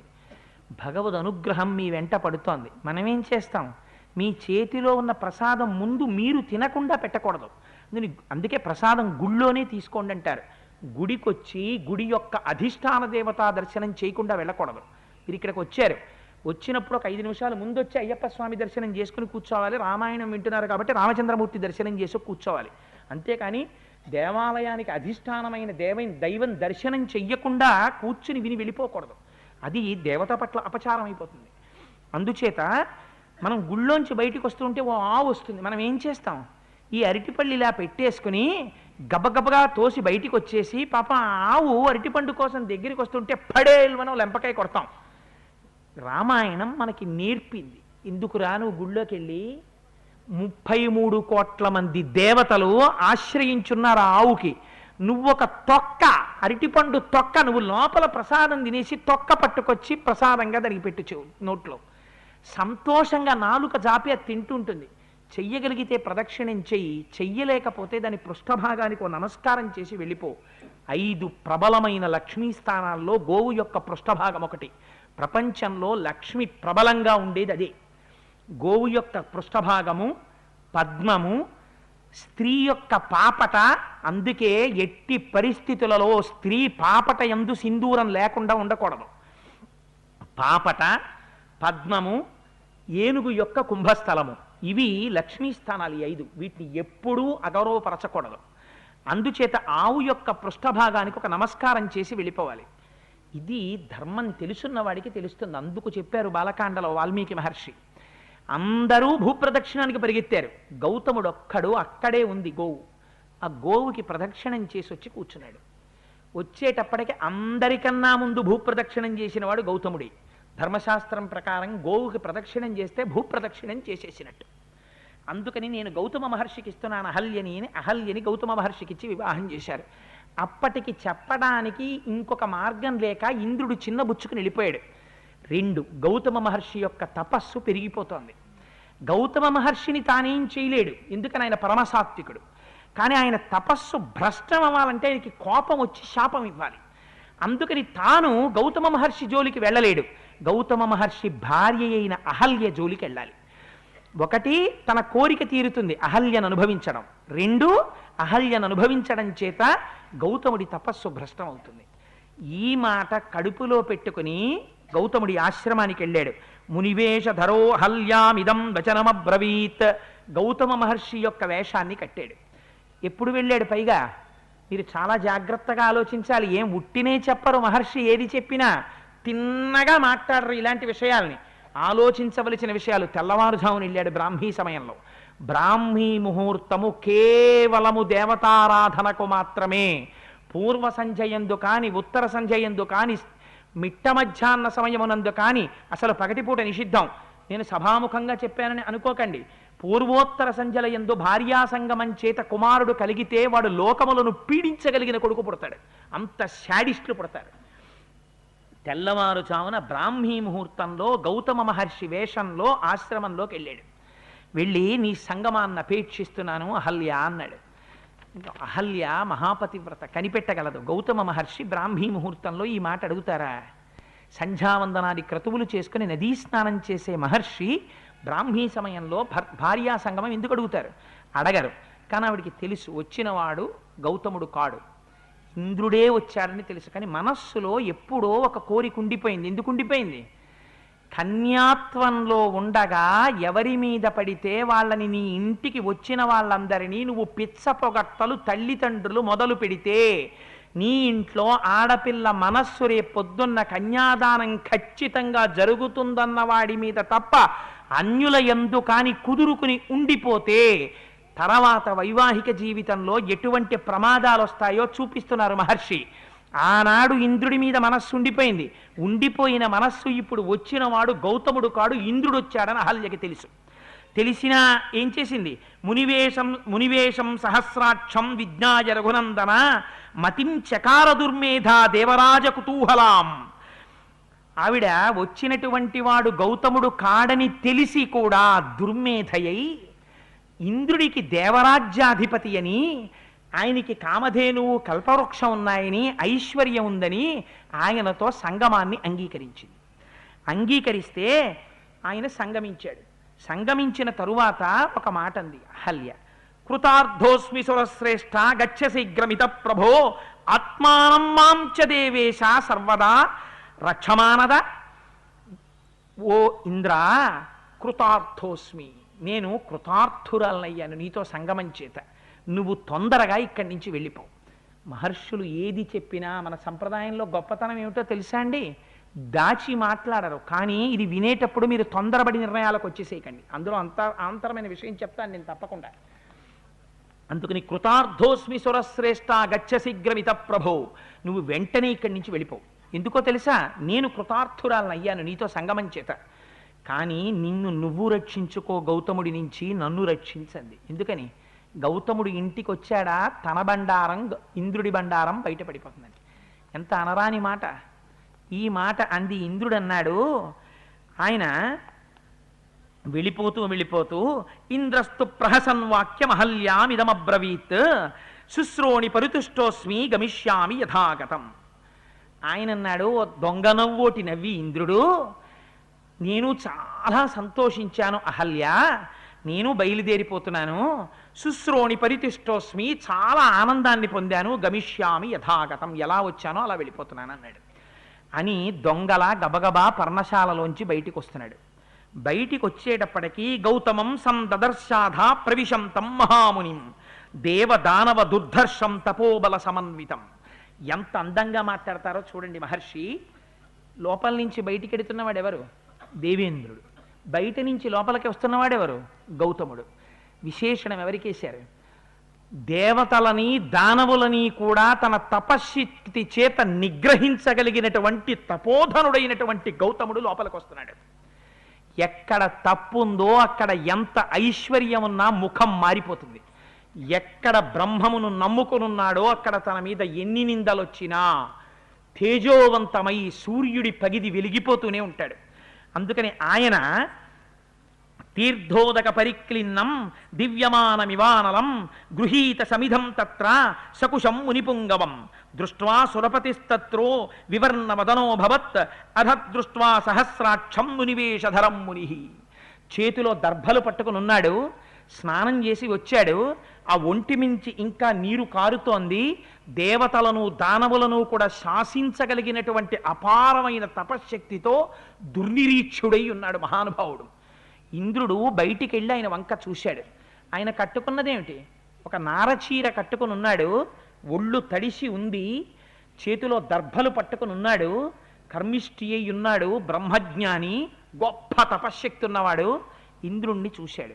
ఇంద్రుడి ముఖం వివర్ణమైపోయింది, మాడిపోయింది. ఇంద్రుడి ముఖం మాడిపోగానే ఆయన గ్రహించారు. ఏ పొరపాటు జరిగిందో కనిపెట్టారు. కనిపెట్టి దుర్వృత్తం వృత్త సంపన్నో వచనమబ్రవీత్ మమ రూపం సమాస్థాయ కృతవానసి దుర్మతే. నా రూపాన్ని నువ్వు తగిలించుకుని చెయ్యరానటువంటి దుశ్చేష్ట చేశావు దుర్మతి. ఇంద్ర, అకర్తవ్యమిదం తస్మాత్ విఫలస్తం భవిష్యసి గౌతమేనైవ ముక్తస్య సరోషేణ మహాత్మన పేతతుర్వృషణౌ భూమౌ సహస్రాక్షస్య తక్షణాత్ తథా శప్తాస వై శక్ర మహల్యామపి శప్తవాన్. ఎప్పుడైతే ఇంద్రుడు బయటికి వస్తుండగా చూశారో స్త్రీ సంగమం పట్ల నీకింత కాంక్ష ఉండడానికి కారణం ఎందుచేత? నువ్వు పురుషుడవై ఉండడం చేత. అది కదా నీ అహంకారానికి కారణమైంది, చెయ్యరా అని పెని చేయడానికి. పురుషత్వమునకు చిహ్నములైనటువంటి నీ అండములు జారి నేల రాలి పడిపోవుగాక అని శపించారు. మహాత్ములు ఎప్పుడు ఎక్కడ దుర్బుద్ధి ఉందో దాన్ని పడగొడతారు. పేతతరుషణౌ భూమౌ సహస్రాక్షస్య తక్షణాత్, ఉత్తర క్షణం ఇంద్రుడి యొక్క అండములు జారి నేలన పడిపోయి. ఒక్కసారి అహల్యవంక చూశారు. ఇహవర్ష సహస్రాణి బహూనిత్వం నివశ్యసి వాయుభక్షా నిరాహార తప్యంతి భస్మశాయిని. ఆవిడ రాయి అయిపోయిందని చెప్తారు, అలా శపించలేదు గౌతమ మహర్షి. రాయి అయిపో అని నువ్వు శిలవిక అని ఆయన అనలేదు. ఇహవర్ష సహస్రాణి బహూనిత్వం నివశ్యసి, నువ్విక్కడ కొన్ని వేల సంవత్సరాలు తపస్సు చేస్తూ పడుండు. ఎలా ఉంటావో తెలుసా? వాయుభక్ష, గాలిని తిను. నిరాహార, నువ్వు ఇంకా ఆహారం తినకు. తప్యంతి, తప్పించు. భస్మశాయిని, నీ మీద బూది కప్పేస్తుంది, నువ్వెవ్వరికీ కనపడవిహ. అలా తపస్సు చేస్తూ నేల మీద పడిపోయి ఉండు అని శపించి ఒక మాట చెప్పారు. ఆగమిష్యతి దుర్ధర్షస్తదా పూతా భవిష్యతి తస్యాధితిథ్యేన దుర్వృత్రే లోభమోహ వివర్జిత. కొంతకాలానికి దుర్ధర్షుడైనటువంటి రామచంద్రమూర్తి అరణ్యంలోకి ప్రవేశిస్తారు. ప్రవేశించి పర్ణశాలలోకి వస్తారు. వచ్చినప్పుడు ఆయన చేత, ఆయన పర్ణశాల ప్రవేశించినప్పుడు ఆయన కాలుతో తంతాడనో, తన్నినప్పుడు పాదపరాగం నీ మీద పడుతుందనో అలాంటి మాటలు ఏవీ చెప్పలేదు గౌతముడు. పర్ణశాలలోకి రామచంద్రమూర్తి ప్రవేశించినప్పుడు నీ శాపమునకు విమోచనం కలుగుతుంది. కలిగితే నువ్వేమవుతావో తెలుసా? మళ్ళీ నువ్వు నా భార్య అవుతావు, పత్నివవుతావు. పత్నివై నాతో కలిసి యజ్ఞయాగాది క్రతువులు చెయ్యడానికి సమానమైనటువంటి స్థాయిని పొంది మళ్ళీ నా పక్కన వచ్చి నా పత్ని స్థానాన్ని పొందుతావు. అప్పటి వరకు నేను కూడా ఈ పర్ణశాల విడిచిపెట్టి హిమవత్ పర్వత ప్రాంతానికి వెళ్ళిపోతున్నానని చెప్పారు. చెప్పి వెళ్ళిపోయారు. నాయనా రామ, ఇదయ్యా అహల్య కథ, రా లోపలికి అని పర్ణశాలలోకి తీసుకెళ్లారు. ఇంద్రుడేం చేశాడు? అండములు పడిపోతే దేవతల దగ్గరికి వెళ్ళాడు. అందరినీ పిలిచాడు. నేను ఈ పని ఎందుకు చేశానో తెలుసా? నా ఒళ్ళు కొవ్వి కాదు, గౌతముడికి తపశ్శక్తి పెరిగిపోతోంది. గౌతముడిని నేనేం చేయలేను, అపచారం అహల్య పట్ల చేశాను. ఇప్పుడు ఏమైంది? గౌతముడికి కోపం వచ్చి నన్ను శపించాడు, అహల్యని శపించాడు. శపిస్తే ఏమవుతుంది? అది సత్యవాక్యం అవ్వాలి. అందుకని ఆయన తపశ్శక్తి కొంత పోయింది. గౌతముడి తపశ్శక్తి పోగొట్టడానికి నేను వెళ్ళాను. వెడితే మిమ్మల్ని అందరినీ రక్షించడానికి నేనెడితే నా అండములు పోయి. అందుకని నాకు ఇప్పుడు మళ్ళీ అండాలని తీసుకొచ్చి పెట్టవలసిన బాధ్యత మీది. ఎందుకని నా పని వల్ల మీరు రక్షింపబడ్డారు కాబట్టి మీరేం చేస్తారో మీ ఇష్టం అన్నాడు. పాపం అగ్నిదేవుడు ఇది విన్నాడు. అగ్నేస్తు వచనం స్పృష్ట్వా పితృదేవా సమాగతా ఉత్పాట్యమేషవృషణౌ సహస్రాక్షేన్యవేశయన్. మనకి పితృదేవతారాధన చేసేటప్పుడు అప్పుడు ఆచారం ఏమిటంటే, పితృదేవతలకి ఆరాధన చేసేటప్పుడు మేషములకు అంటే గొర్రెకి అండములతో కూడినటువంటి గొర్రెని సమర్పిస్తారు. అందులో ఆ శరీరంలో అండములు పితృదేవతలు తీసుకుంటారు. అందుకని అండములు లేనటువంటి గొర్రెని పితృదేవతలకు ఇస్తే పితృదేవతల యొక్క ఆగ్రహానికి గురవుతాం. అండములతో కూడిన గొర్రెనే పితృదేవతలకు ఇవ్వాలి. అప్పుడు ఈయన వెళ్ళి పితృదేవతలను అడిగాడు. మేషం అంటే గొర్రె యొక్క అండములను తీసి మేము ఇంద్రుడికి అతికిస్తాం. అందుకని ఇక నుంచి అండములు లేని గొర్రెని నీకిస్తే పితృదేవతలందరూ సంతోషించాలి, ఇది దేవకార్యం కాబట్టి అంటే ఒప్పుకున్నారు వాళ్ళు. ఒప్పుకుంటే గొర్రె యొక్క వృషణములను తీసి ఇంద్రుడికి అతికించారు. అతికిస్తే ఆయన మళ్ళీ పురుషుడయ్యాడు. లేకపోతే ఎంత ఇంద్రుడైతే ఏమిటి, పుంసత్వం పోయిన తరువాత అందరి చేత అసహ్యింపబడతాడు. అందుచేత మళ్ళీ గొర్రె యొక్క వృషణములను తీసి ఇంద్రుడికి పెట్టారు. అందుకని ఆయన ఏమని పిలుస్తారు? మేషవృషణుడు, మేషవృషణుడు అని పిలుస్తారు. గొర్రె వృషణములు కలవాడు. అలా అన్నప్పుడల్లా ఏమవుతుంది? తాను తప్పు నడక నడిచినటువంటిది జ్ఞాపకానికి వస్తూ ఉంటుంది.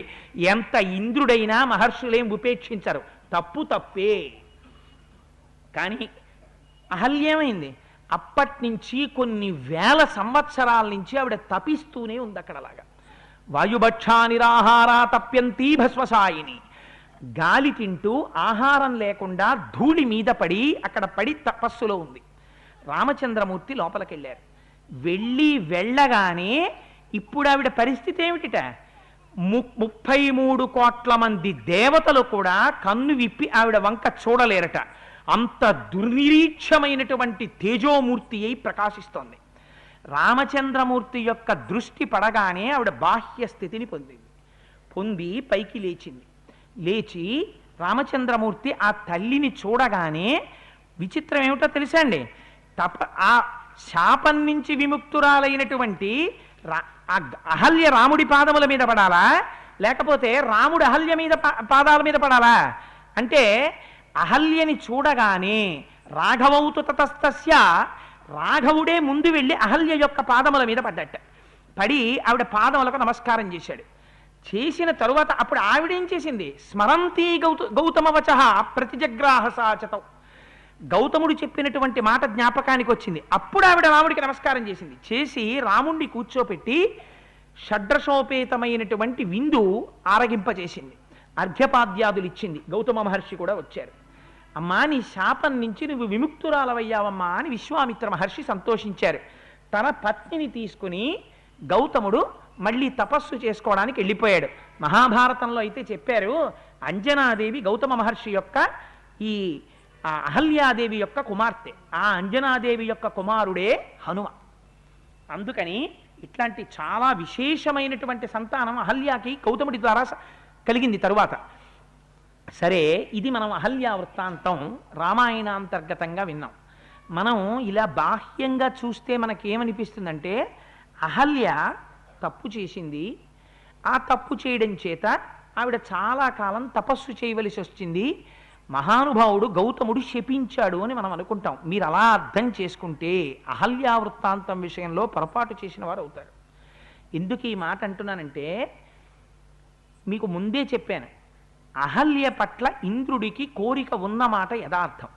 వచ్చినటువంటి వాడు ఇంద్రుడు గౌతముడు కాడన్న విషయం కూడా అహల్యకి తెలియడం కూడా యథార్థం. పొరపాటు జరిగిన మాట యథార్థం. అయితే ఆగ్రహించవలసిన వాడెవరు? వీళ్ళిద్దరూ చేసిన పొరపాటుకి ఆగ్రహించవలసిన వాడు గౌతమ మహర్షి. మహర్షి అని ఎందుకన్నారు ఆయన్ని? ఆయనే ఆగ్రహిస్తే భార్యని పరిత్యజించాలి. ఇంకా ఎన్నడూ నువ్వు నా భార్యవి కాలేవు, నిన్ను నా పక్కన కూర్చోపెట్టుకోను అని విడిచిపెట్టేసి వేరొక భార్యని స్వీకరించాలి. కానీ గౌతముడు ఆ పని చేశాడా? ఆ పని చెయ్యలేదు. ఏం చేశాడు? తన గొప్పతనం ఏమిటో చెప్పాడు. దేవదానవులనందరినీ శాసించగలిగినటువంటి తపశ్శక్తి గౌతముడిది, ఉండడం పర్ణశాలలో. ఆ గౌతముడు ఒక్క మాట అంటే పుంసత్వం కూడా ఎగిరిపోయేటటువంటి నీచ స్థితి దేవేంద్రుడిది. పైకి ఐశ్వర్యంలా కనపడుతోంది, అసలు ఐశ్వర్యం ఎవరిది? గౌతముడిది. కానీ పొరపాటు ఏం జరిగింది? ఇంద్రుడు తన పురుషవాంఛ తీర్చుకోవడానికి వచ్చాడు. అందుకని మళ్ళీ మళ్ళీ ఇలాంటి పొరపాటు జరగకూడదు. అందుకని అనుగ్రహంగా జ్ఞాపకానికి రావాలి. అందుకని మహాత్ములైనటువంటి వారు క్రోధమునకు వశులు కాకూడదు. ఆయన ఏం చేశాడు? పేతతుర్వృషణౌ భూమౌ సహస్రాక్షస్య తక్షణాత్ అన్నాడు. నీ అండములు పడిపోతాయన్నాడు. పడిపోయాయి అండములు. మళ్ళీ ఎవరిని ఆశ్రయించవలసి వచ్చింది? ఎవరికి తాను అధిపతో ఆ దేవతల కాళ్ళు పట్టుకోవలసి వచ్చింది అండాల కోసం. వాళ్ళు వెళ్ళి పట్టుకొచ్చి గొర్రె వృషణాలు అతికించారు. అందుకని ఏమైంది? ఆయన పొరపాటు దిద్దాడు, మరొక మాట పొరపాటు జరగకుండా నిగ్రహించాడు. భార్య కూడా పొరపాటు చేసింది. భార్య పొరపాటు చేసిందని విడిచిపెట్టేసిన వాడు ఆర్ష సంప్రదాయమునందు భర్త కాడు. భార్య ఇంతకన్నా పెద్ద పొరపాటు చరిత్రలో ఉండదు. చేస్తే గౌతముడు చెప్పినది ఏమిటో తెలుసా అండి? నీకు దేవరాజు మీద మనస్సు ఎందుకు కలిగింది? ఆయన ఐశ్వర్యవంతుడని. ఐశ్వర్యవంతుడన్న భావన ఎందుకు కలిగింది? మనస్సు ఉండబట్టి. మనస్సు ఎందుకు వచ్చింది? నువ్వు ఆహారం తినబట్టి. ఆహారంలో 6వ వంతు మనస్సు అయింది. మనస్సు యందు మోహం వచ్చింది, మోహంలోంచి లోభం వచ్చింది, దానికి కామం కలిసింది, కామం కలిసి దేవరాజు వైపుకి వెళ్ళావు. ఇప్పుడు ఈ మనస్సు శుద్ధి పడాలి. అందుకని వాయుభక్ష నిరాహార, నువ్వు ఇంక అన్నం తినకు, గాలి తిను. నీ పాపం పోవాలి, నువ్వు అగ్ని పునీతం అవ్వాలి. అందుకని ఏమవ్వాలి? తప్యంతి, నువ్వు తపస్సు చెయ్యి. ఎన్నాళ్ళు? కొన్ని వేల సంవత్సరాలు. ఎలా చేస్తావు? ఎక్కడికో వెళ్ళక్కర్లేదు, ఇక్కడే పడిపో. భస్మశాయిని, నీకు బాహ్య ప్రపంచం తెలియకూడదు. నీ ఒళ్ళంతా బూదితో కప్పబడుతుంది. కప్పపడి నువ్వు అలా పడిపోయి ఉండిపోతావు. ఎప్పుడు నీకు మళ్ళీ శాప విమోచనం? రాబోయే అవతారాన్ని ఆయన గమనించారు. పతితపావనుడైనటువంటి రామచంద్రమూర్తి వస్తారు. ఆశ్రమంలోకి రాగానే ఆయన మీద గాలి నీ మీదకు వస్తుంది. అంతే. ఎందుకు దేవాలయానికి వెళ్ళడం? స్వామి మించి వచ్చేటటువంటి గాలి మీ మీదకు వస్తే చాలు, మీరు ఆయన పతితపావనుడు, మీకున్నటువంటి దోషాలు పోతాయి. అందుకని దేవాలయంలోకి వెళ్ళి నిలబడతాం. ఇది దర్శనం చేసిన వారు ఎవరో తెలుసా అండి? మహానుభావుడు విశ్వనాథ సత్యనారాయణ గారు దర్శనం చేశారు రామాయణ కల్పవృక్షంలో. ప్రభుమేనిపై గాలిపై వచ్చినంతనే పాషాణమొకటికి స్పర్శ కలిగే, ప్రభుమేని నెత్తావి పరిమళించినతో నయశ్వంభుగ్రాణేంద్రియంబునొందే, ప్రభువు కాలి సవ్వడి ప్రాంతమైనంతనే శిలకొక్కదానికి చెవులు కలిగే, ప్రభు నీలిరత్న మంగళాంగంబు కనవచ్చి రాతికి కనులు కలిగి, ఆ ప్రభుండు వచ్చి ఆతిథ్యమును స్వీకరించినంత నుపల హృదయ వీధి ఉపనిషద్వితానములికి శ్రీరామ భద్రాభిరామమూర్తి ఎగుచుతోచే. వేరొక్కసారి ఎప్పుడైనా నీ నోటితో అహల్య వ్యభిచరించిందంటావేమో అనడానికి నీకు హక్కు లేదు. ఎందుకని? పతితపావనుడనైనటువంటి నా అనుగ్రహాన్ని కొన్ని వేల సంవత్సరముల తపస్సు చేసి 33 కోట్ల మంది దేవతలు ఋషులు వచ్చినా సరే చూడడానికి వీలు లేనటువంటి కాంతి స్వరూపంతో విరాజిల్లుతోంది ఆ తల్లి ఇప్పుడు. అందుచేత ఆ దేవత, ఆ తల్లి యందు ఇప్పుడు పాపము లేదు. అందుకని అటువంటి తల్లి కనుక నా చేత నమస్కరింపబడదగినదై నేను కూడా ముందు నమస్కరిస్తున్నాను. రామచంద్రమూర్తి చేత నమస్కరింపబడిన మహాతల్లి అహల్య. అహల్య గురించి వేరొక మాట అనడానికి నీకు నా అధికారం ఏమిటి? అనకెప్పుడు అహల్య అన్న మాట వినబడితే 2 చేతులతో నమస్కారం చేయి. ఇది అహల్య యొక్క గొప్పతనం అని చెప్పడానికి రాముడంతటి వాడు ముందు నమస్కారం చేశాడు. తన భార్య తప్పు చేస్తే ఆ భార్య చేత తపస్సు చేయించి ఎందువల్ల ఆ భార్య ఆ దోషం చేసిందో గమనించి ఆ దోషాన్ని నివృత్తి చేసి రాముడొస్తే ఎలా పతితపావనుడో చూపించారు విశ్వనాథ సత్యనారాయణ గారు. పడక కుర్చీలో పడుకుంటే అందుకుని ఋషి సదృశుడయ్యాడు మహానుభావుడు.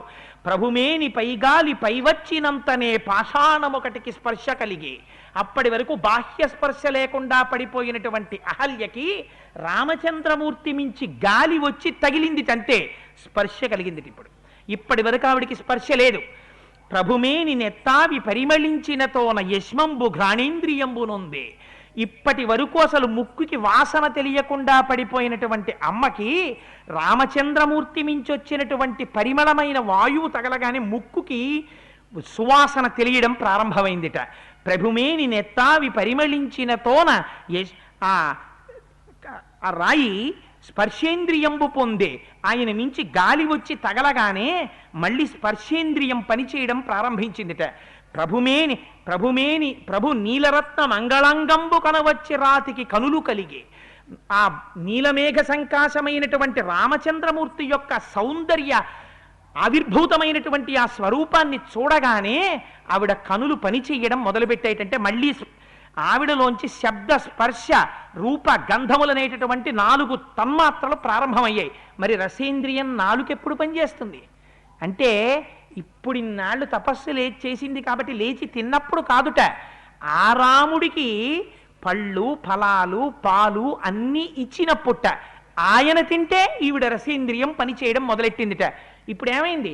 ఆహార దోషం, శరీర దోషం అన్నీ నివృత్తి అయిపోయి శ్రీరామ ఆ మంగళాంగంబు కనవచ్చి రాతికి కనులు కలిగే ఆ హృదయ వీధి ఉపనిషత్ విధానములికి శ్రీరామ భద్రాభిరామమూర్తి ఎగుచుతోచే.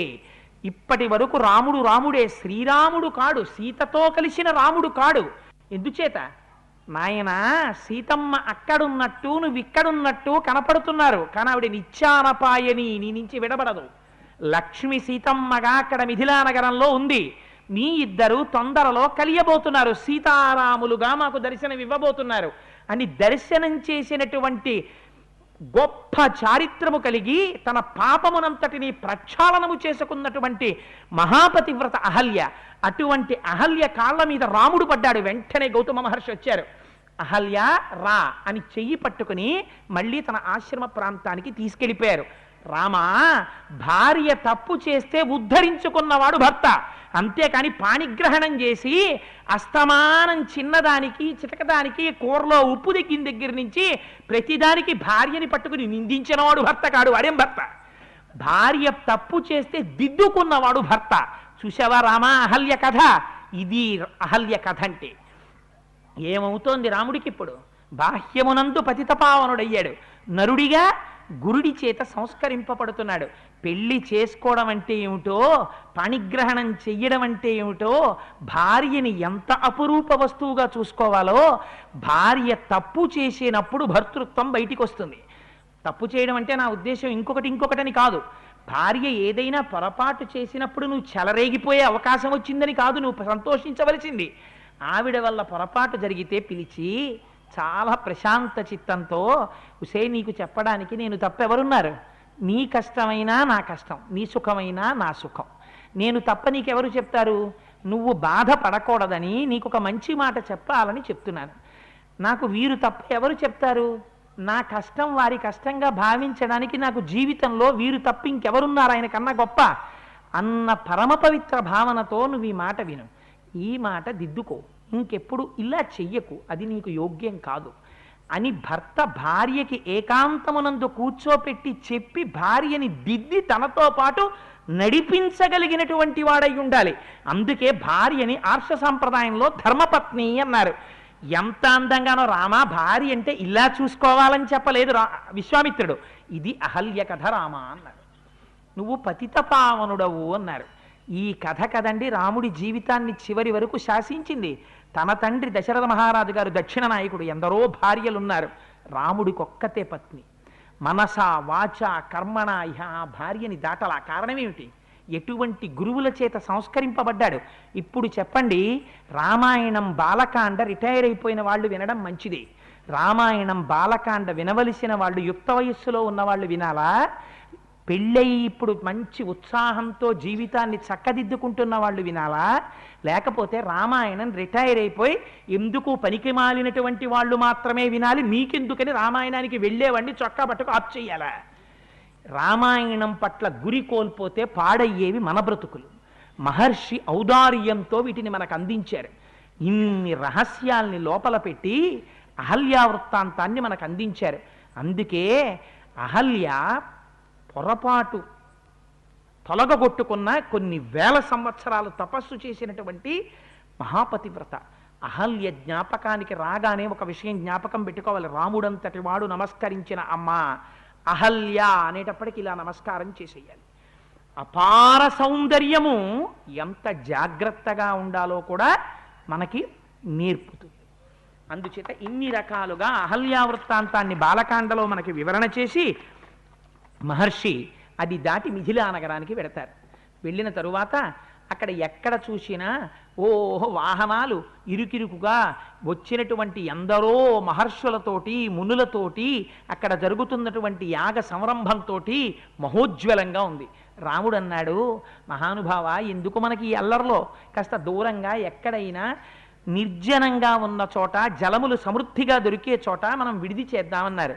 ఒకటి జ్ఞాపకం పెట్టుకోండి, మహాపురుషుడైన వాడు మహానుభావుడైనటువంటి వాడు ముందు డాంబికాన్ని కోరుకోడు. రే నేను వచ్చానని వాళ్ళకి తెలుసో తెలీదో, వాళ్ళు ఎదురొస్తారో రారో అని అల్లరి పడిపోకూడదు. నువ్వు నీ మానాన్న ప్రశాంతంగా ఉండాలి. నువ్వు మహాత్ముడవైతే నువ్వు ప్రకటించుకోకూడదు. పూర్వం జవహర్లాల్ నెహ్రూ గారు డిస్కవరీ ఆఫ్ ఇండియా రాస్తూ ఓ మాట చెప్పారు. పూర్వం ఒకడు గట్టిగా రాగి ప్లేటు పెట్టి కట్టేసుకునేవట కడుపుని. ఎందుకురా అలా బిగించి కట్టుకుంటావా రాగి ప్లేటు నువ్వంటే? అమ్మో నేను మహాజ్ఞానిని, కడుపు నిండా జ్ఞానమే, జ్ఞానం చేత కడుపు పగిలిపోతుందేమో అని కట్టుకున్నాననేవట. ఇదే కావలసింది, ఈడాంబికం కాదు కావలసింది. నువ్వు నిశ్శబ్దంగా ఉండు, నువ్వు వెళ్ళి నిర్జనమైన ప్రదేశంలో కూర్చో. నువ్వు మహాత్ముడవని గుర్తేమిటో తెలుసా? లోకం నీ చుట్టూ తిరుగుతుంది. నువ్వు లోకం చుట్టూ తిరిగి రా రా రా అని ఎన్నాళ్ళు పిలుస్తావు? నువ్వు ఈశ్వరుడి పాదాలు పట్టుకో. నీ ఇంట్లో కరెంటు పోతే మెయిన్ ఫీజ్ వేసుకో, గోళ్ళన్నీ దవ్వేకు, వైర్లు పీకేకు. నువ్వు ఈశ్వరుడి పాదాలు పట్టుకో. నువ్వు లోకాన్ని ఉద్ధరించగలిగిన శక్తి ఈశ్వరుడు నీకిస్తాడు. నీ దగ్గర పొందవలసిన వాళ్ళు నీ దగ్గరికి వస్తారు. అందుకే విశ్వామిత్రుడు నిర్జనమైన ప్రదేశమై జల సమృద్ధమున్న చోట ఉన్నాడు. ఎందుకు జలాలు? నీళ్లున్న చోట ఉండడం ఎందుకు అంటే, ఫలాలున్న చోట ఉంటాడు విశ్వామిత్రుడు, నీళ్లున్న చోట ఉంటాడు. నీళ్ళెందుకు? ప్రతి క్షణం పొద్దున్న మధ్యాహ్నం సాయంత్రం ఇంత బ్రహ్మజ్ఞానైనా సంధ్యావందనం చేసుకుంటాడు. సంధ్యావందనం చేయాలంటే ఓం కేశవాయ స్వాహ అనాలంటే నీళ్లు కావాలి. అందుకని నీళ్లు బాగా దొరికే చోటు ఎక్కడుంటుందో అక్కడ మహాత్ములు కూర్చున్నారు.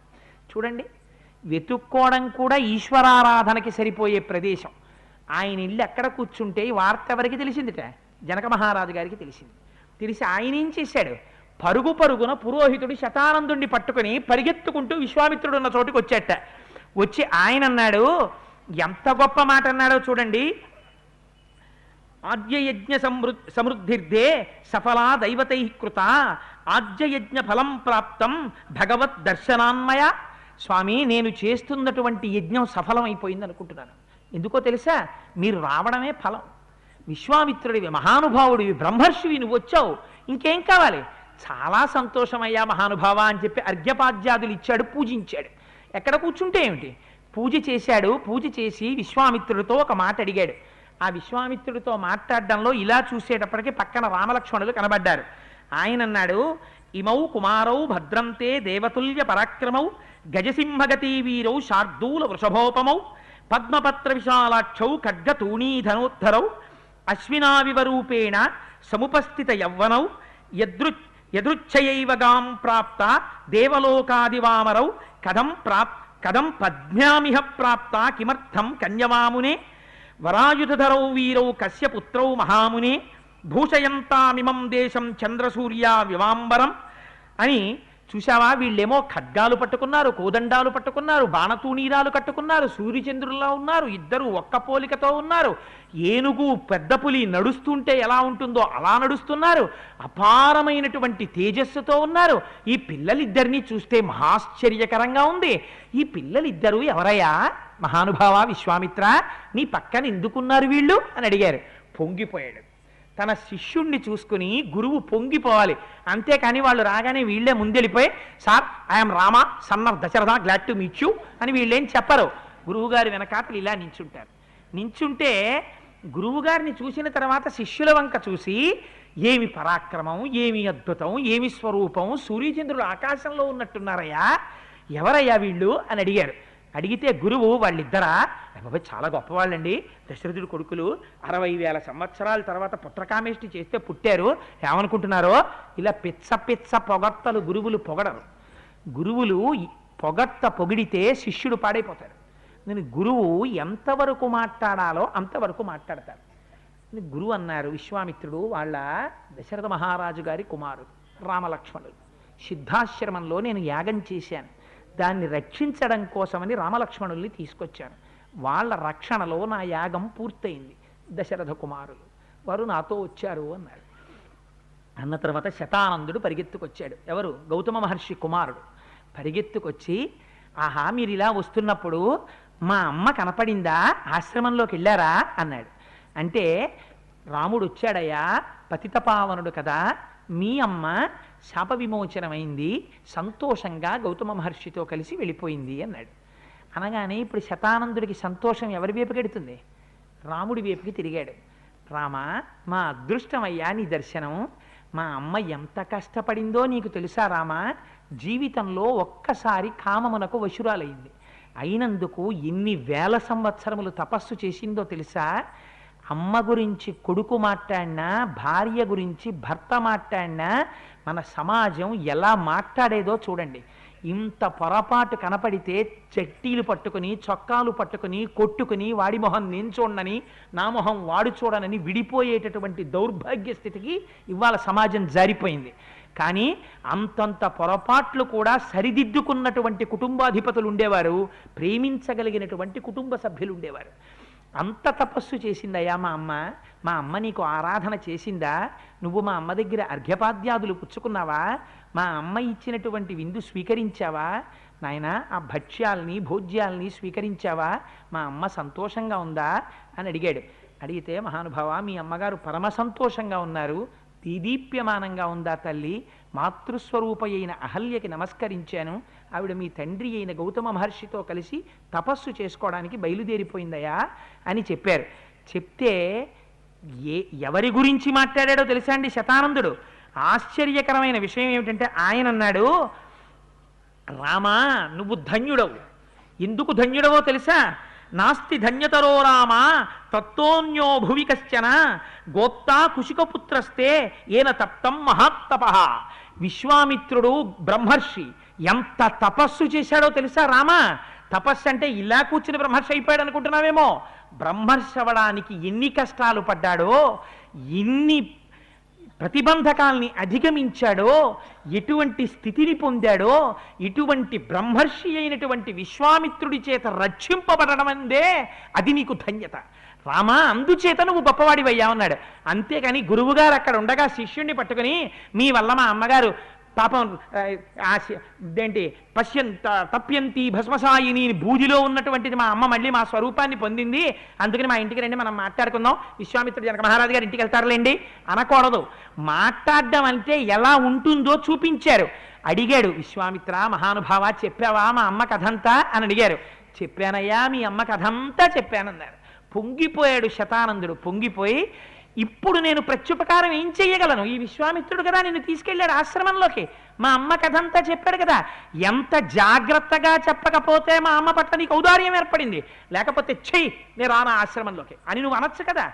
ఆవిడ ఎంత గొప్పదో, ఎంత చిన్న పొరపాటు వల్ల అలా జరిగిందో, ఎంత తపస్సు చేస్తోందో విశ్వామిత్రుడు చెప్పుంటాడు. కానీ తనకి తానుగా విశ్వామిత్రుడు తన గొప్ప చెప్పుకోడు. తను ఎంత కష్టపడితే బ్రహ్మర్షి అయ్యాడో చెప్పడు. ఇది నా అదృష్టం రామ, నేను చెప్తాను నీ గురువు యొక్క వైభవం ఏమిటో, విశ్వామిత్రుడి కథ ఏమిటో చెప్తాను విందువుగాని అన్నారు. మహానుభావుడైనటువంటి విశ్వామిత్రుడి జీవితం వినడం కోటి గంగా స్నానాలు చేయడంతో సమానం. రామచంద్రమూర్తి పరవశించిపోతాడు, ఎందుకంటే తన గురువు విశ్వామిత్రుడు కనుక. రేపటి రోజున అందున విశేషించి మంగళవారం గనక రామాయణంలో హనుమకి ప్రీతిపాత్రమైన రోజు కనుక అసుర సంధ్య వేళలో అందున రేపు పౌర్ణమి ఉంటుంది. పౌర్ణమి చంద్రుడు రామచంద్రమూర్తి, అమ్మ 16 కళలతో ఉంటుంది. పరమపావనమైన రోజు కనుక రేపు సాయంకాలం విశ్వామిత్ర కథ చెప్పుకుందాం. వీలైతే రాముడు ధనుర్భంగం చేయడం వరకు వెడదాం. ఎల్లుండి పరమోత్సాహంగా సీతారామ కళ్యాణం చెప్పుకుందాం. అందుకని ఇవాళ రోజున ఇక్కడతో పూర్తి చేసి విశ్వామిత్రుడిని స్తోత్రం చేసిన ఘట్టాన్ని పూర్తి చేస్తూ మనం రోజు రామనామం చెప్పుకోకపోతే రాముడు ఆ రామనామమే కదా ఉద్ధరించింది. అందుకని మీ అందరికీ చెప్పక్కర్లేదనుకోండి, నాకే ఇదో జాడ్యం అలా అంటుంటాను. శ్రీరామ నీనా చూసారా, నేనే తప్పు చెప్పేస్తున్నాను. మీ అందరూ అనవలసింది శ్రీరామనామము రామనామము రమ్యమైనది రామనామము. నేనేదో అంటాను. అలా ఒక 11 మాటలు మనందరం అనేసి చక్కగా రామచంద్రమూర్తి పొంగిపోయి సీతమ్మ రాముడు లక్ష్మణుడు హనుమ కలిసి చూసావా ఈ పిల్లలు ఇవాళ ఆటోలు ఉంటాయో ఉండవో అందరూ భయపడుతున్నా, పాపం వీళ్ళందరూ మాత్రం మన కథ కోసమని ఎలా కూర్చుని విన్నారో. నిజంగా సీత ఈ పిల్లలకి మనం ఎంత జాగ్రత్తగా చూడాలో చూడు అంటే, ఎంత జాగ్రత్తగా చూడడం ఏంటండి, వాళ్ళని కాదు వాళ్ళ తరాలు తరాలు తరాలు వరకు మనం చూడవలసిందే అని వాళ్ళ రాత్రంతా వాళ్ళు మన గురించే చెప్పుకుంటారు. అందుకని చెప్పండి చక్కగా మనం రామనామం చెప్పుకొని బయలుదేరడం. రాకడయు పోకడయు లేనిది రమ్యమైనది రామనామము,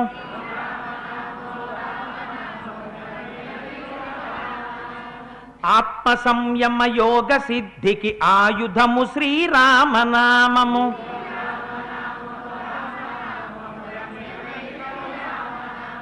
కోటి జన్మల పాపమెల్లను రూపు మాపును శ్రీరామనామము.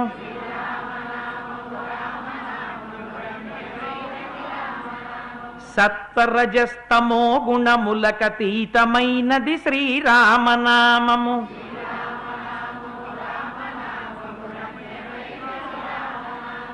ఆగామి సంచిత ప్రారబ్ధములను హరించునది శ్రీరామనామము.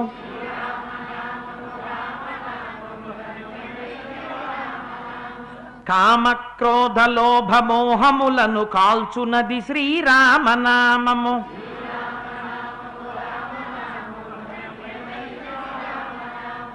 ఆశ విడచిన తృప్తులకు ఆనందమొసగును రామనామము.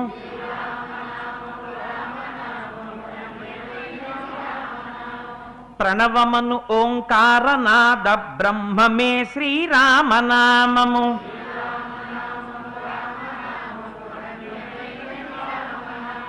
మనసు స్థిరముగా నిలుపగలిగెడి మంత్రరాజము శ్రీరామనామము.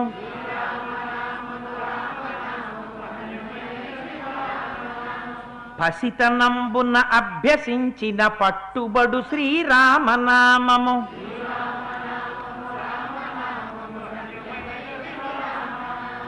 శ్రీరామనామము రామనామము రమ్యమైనది రామనామము